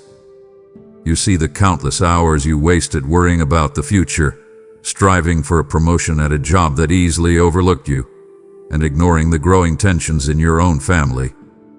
You feel the heavy, bitter ache of lost time. You ask yourself in the dark, can this lost time ever be redeemed? Is it too late for me to experience the fullness of God's power? I am speaking directly to that silent, agonizing question right now.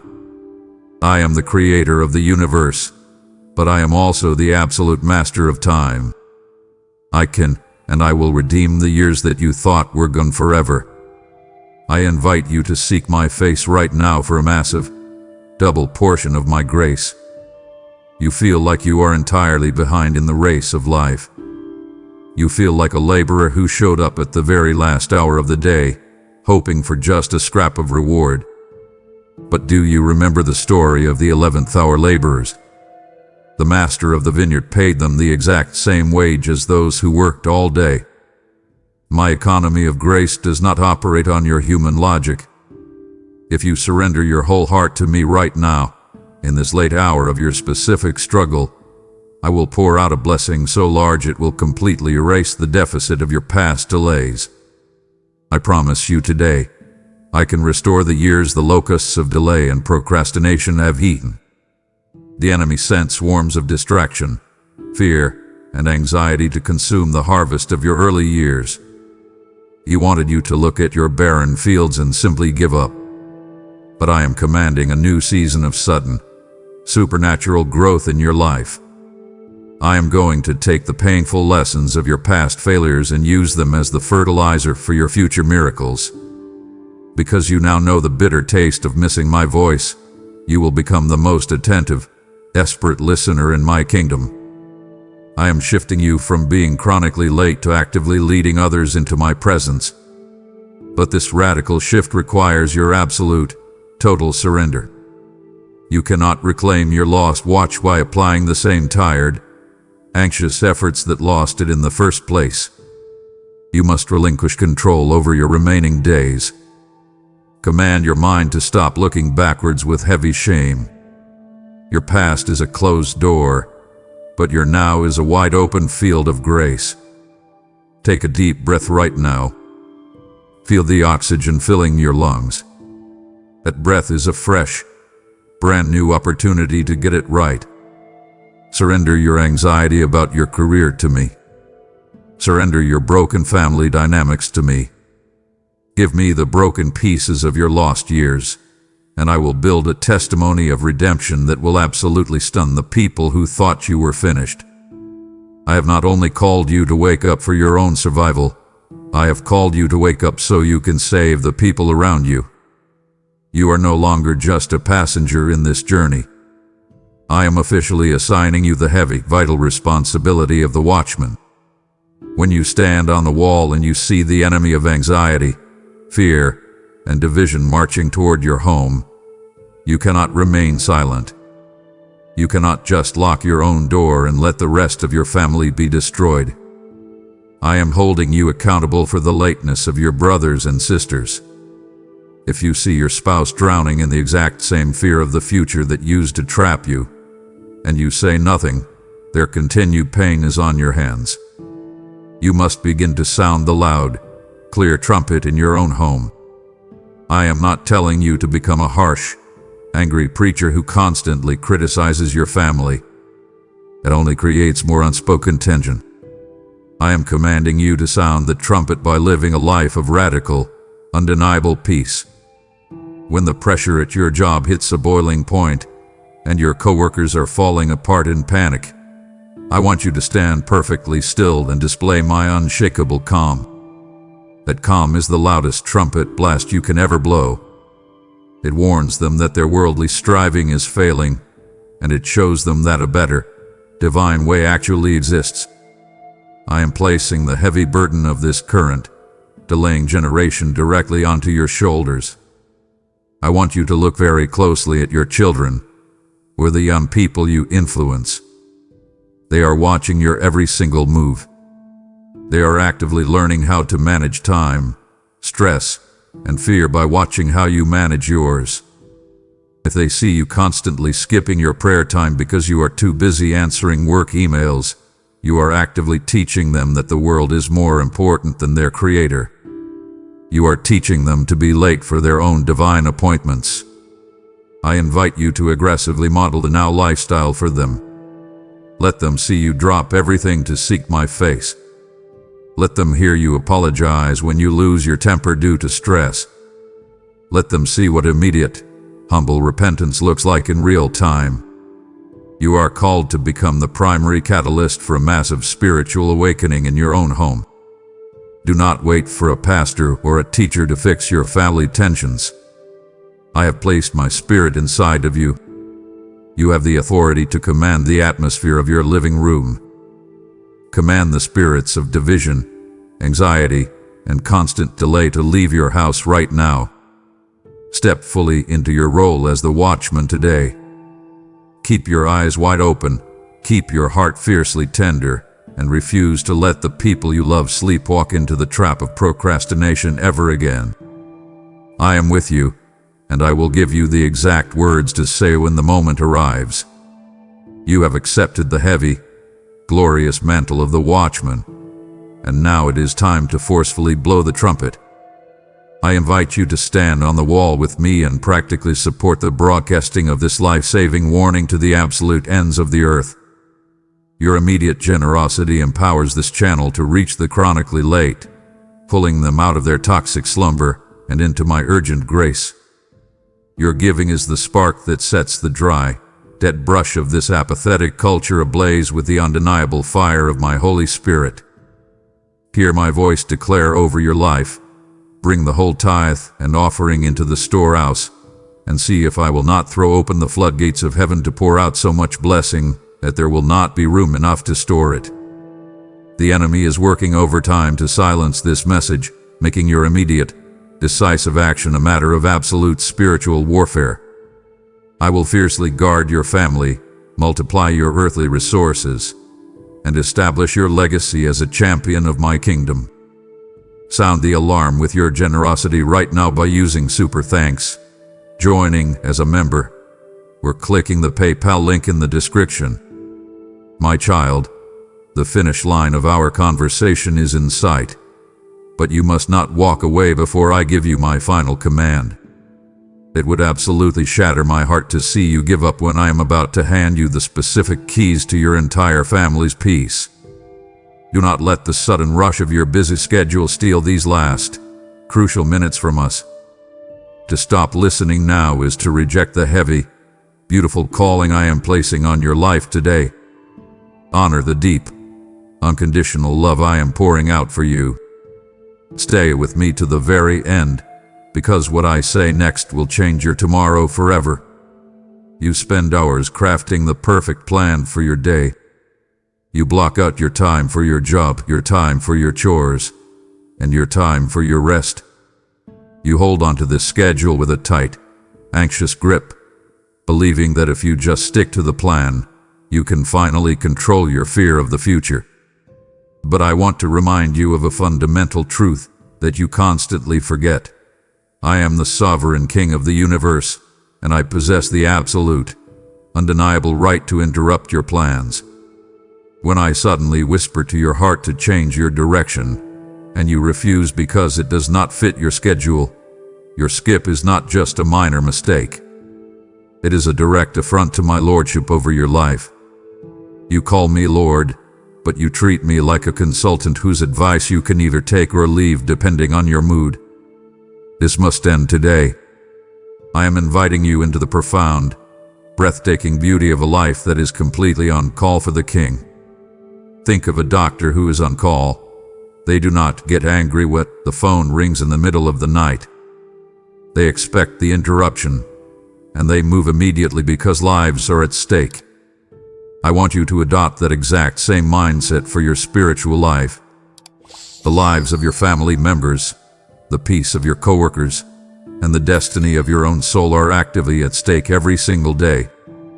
I command you to find deep, genuine joy in the sudden, unexpected shifts of my spirit.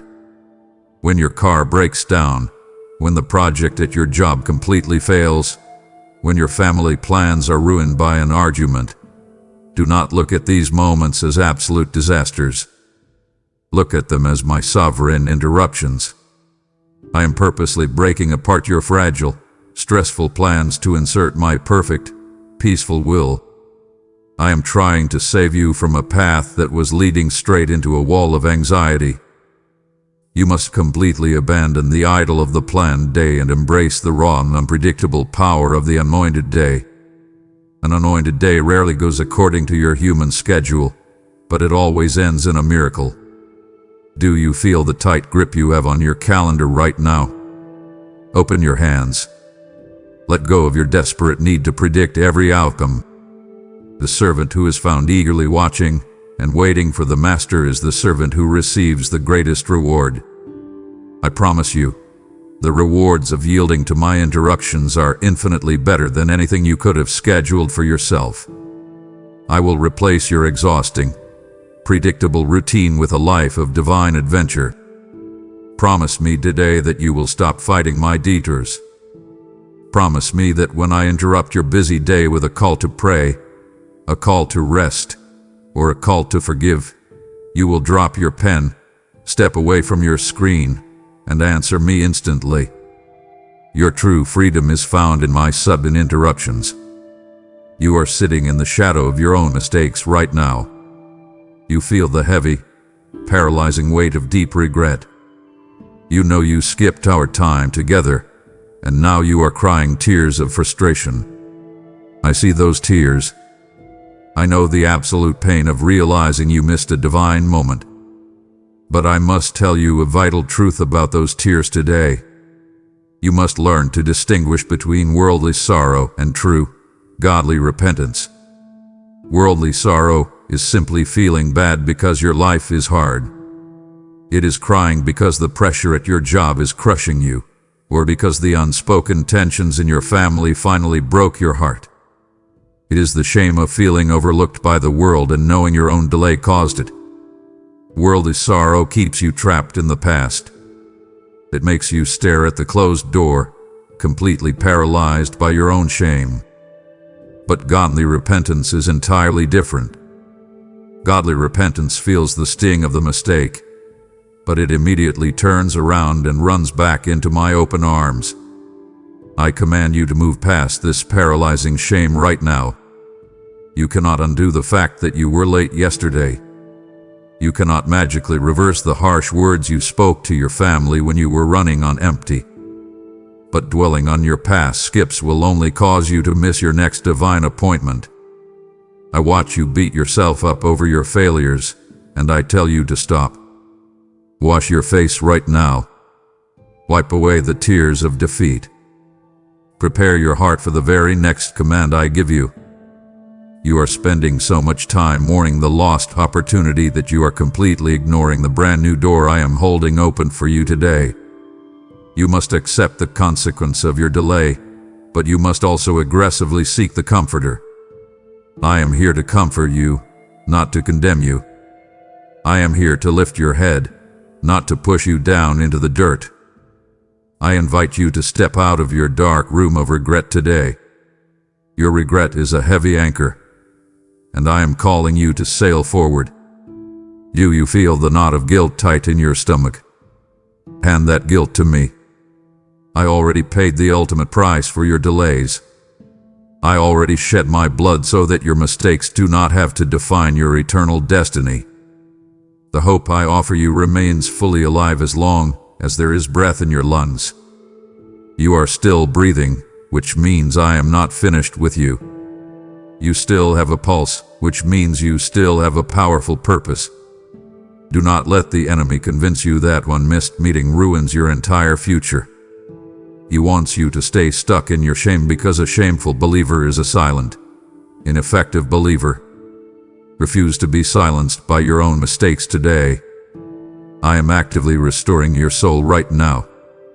I am giving you the exact strength you need to face your demanding boss and your stressed family. But you must let go of yesterday. You must stop carrying the heavy bags of your past failures into your brand new day. Promise me that you will stop looking backward. Look directly at me. Listen to my voice calling you forward. Receive my total forgiveness right now, and let us walk together into the light of this new moment. Your tears of regret are finished. Your season of bold, immediate obedience begins right now. You look at the world around you, and you only see endless stress. You see the crushing pressure at your job, the bills you have to pay, and the constant fear of the future. But I look at your exact same life, and I see a massive, golden field entirely ready for harvest. I want you to start seeing your life exactly the way I see it. Your workplace is not just a place to earn money. It is a field of souls desperately waiting for the light you carry. Your home is not just a place to sleep. It is a vital harvest ground where the seeds of peace and love must be gathered. I have set a specific harvest time for every single relationship and every single opportunity in your life. But there is a deep tragedy unfolding in your field right now. The crops are starting to rot simply because the laborers are late. I need you to understand that seasons of heavenly harvest do not wait for lazy workers. A farmer cannot tell the ripe wheat to wait an extra month because he is too tired to work. If he skips the harvest day, the fruit falls to the ground and completely rots. This is exactly what happens when you skip your divine appointments. You have a coworker who is silently drowning in depression, and I specifically called you to speak hope into their life today. But you were too consumed by your own anxiety to notice. The harvest was ready, but you were late. You have a child who needed a word of deep encouragement this morning, but you were rushing, stressed, and distracted by your phone. The moment to harvest that child's heart came and went. Do you feel the heavy sorrow of arriving with empty hands? I do not want you to live with that sorrow. I invite you to experience the massive, undeniable joy of bringing in the sheaves. There is no feeling on this earth that compares to the joy of partnering with me to save a life. When you show up on time, when you answer my call immediately, you become a powerful instrument of my grace. You get to watch broken families heal. You get to watch stressed, anxious minds find profound peace. But you have to show up to the field. You must understand the extreme urgency of the souls hanging in the balance today. Your obedience is not just about your own personal comfort. Your obedience is a matter of life and death for the people I have placed directly in your path. The world feels completely overlooked and forgotten, and I want to use your hands to remind them that they are deeply loved. Commit to me right now that you will never skip a harvest day again. I command you to open your eyes and look at the ripe fields right in front of you. Stop waiting for a better season. Stop waiting for the tension in your family to magically resolve itself. You are the laborer I sent to resolve it. You are the worker I assigned to that exact field. Take up your tools today. Take up the tool of intense prayer. Take up the tool of my living word. Take up the tool of radical, unselfish love. Step into your workplace tomorrow not as a stressed employee, but as a fully authorized harvester of the Most High God. Step into your living room tonight carrying the absolute peace of my presence. The harvest is waiting, my child. Do not be late. You spend so much time worrying about what will happen next year. You are constantly consumed by the fear of the future. You worry about your retirement, your health, and the stability of your job. You run yourself ragged trying to prepare for every earthly disaster you can imagine. But I must ask you a very direct question today. How are you preparing for your eternal invitation? You are treating your life on earth as if it is the final destination, completely forgetting that this life is only the waiting room for eternity. How you respond to me today actively prepares you for forever. When you skip our daily meetings, when you push my voice away because you are too stressed about your earthly job, you are completely failing to prepare for the only reality that actually lasts. I command you to make the practice of immediate obedience your permanent way of life. You cannot build a deep, lasting relationship with me by occasionally showing up when you feel like it. You must live with the desperate, burning cry of Maranatha in your heart. You must want my presence more than you want a promotion at your job. You must desire my peace more than you desire the approval of the people who constantly overlook you. I am preparing a massive, eternal banquet for you. I have written your name in the book of life. But I do not just want your name on a list. I want your actual soul in the room with me. I want you to know my voice so intimately that when I call you home, you run to me like a child running to a loving father. You are carrying the heavy, exhausting label of being late. You feel late on your bills, late on your career goals, and late in resolving your family tensions. I want to completely remove that painful label from your life today. I invite you into the deep, unshakable peace of a life lived exactly on my divine schedule. When you walk in perfect step with me, you are never late. You are always exactly where you need to be. The ultimate reward of those who keep the watch is not just a crown in heaven. It is the absolute peace of my presence right here, right now, in the middle of your messy, stressful world. I offer you a life completely free from the frantic striving of the crowd. Prepare your heart for eternity by giving me your absolute best today. I command you to stop wasting your precious time on petty arguments and endless scrolling. Your life is a vapor, is a brief spark in the dark. Do not let that spark burn out while you are staring at a screen or worrying about a job that will eventually replace you. Focus your eyes entirely on me. Make your relationship with me the absolute center of your entire existence. When you wake up, let my name be the first word on your lips. When you go to sleep, let my promises be the final thought in your mind. If you prepare your heart today, the fear of the future will completely vanish, because you will know exactly who holds your tomorrow. I am giving you a final, absolute mandate today. You have heard my voice. You have felt the deep conviction in your chest. You know exactly what you have been doing wrong, and you know exactly how much it has cost you. Do not let this conversation simply fade away into the noise of your busy life.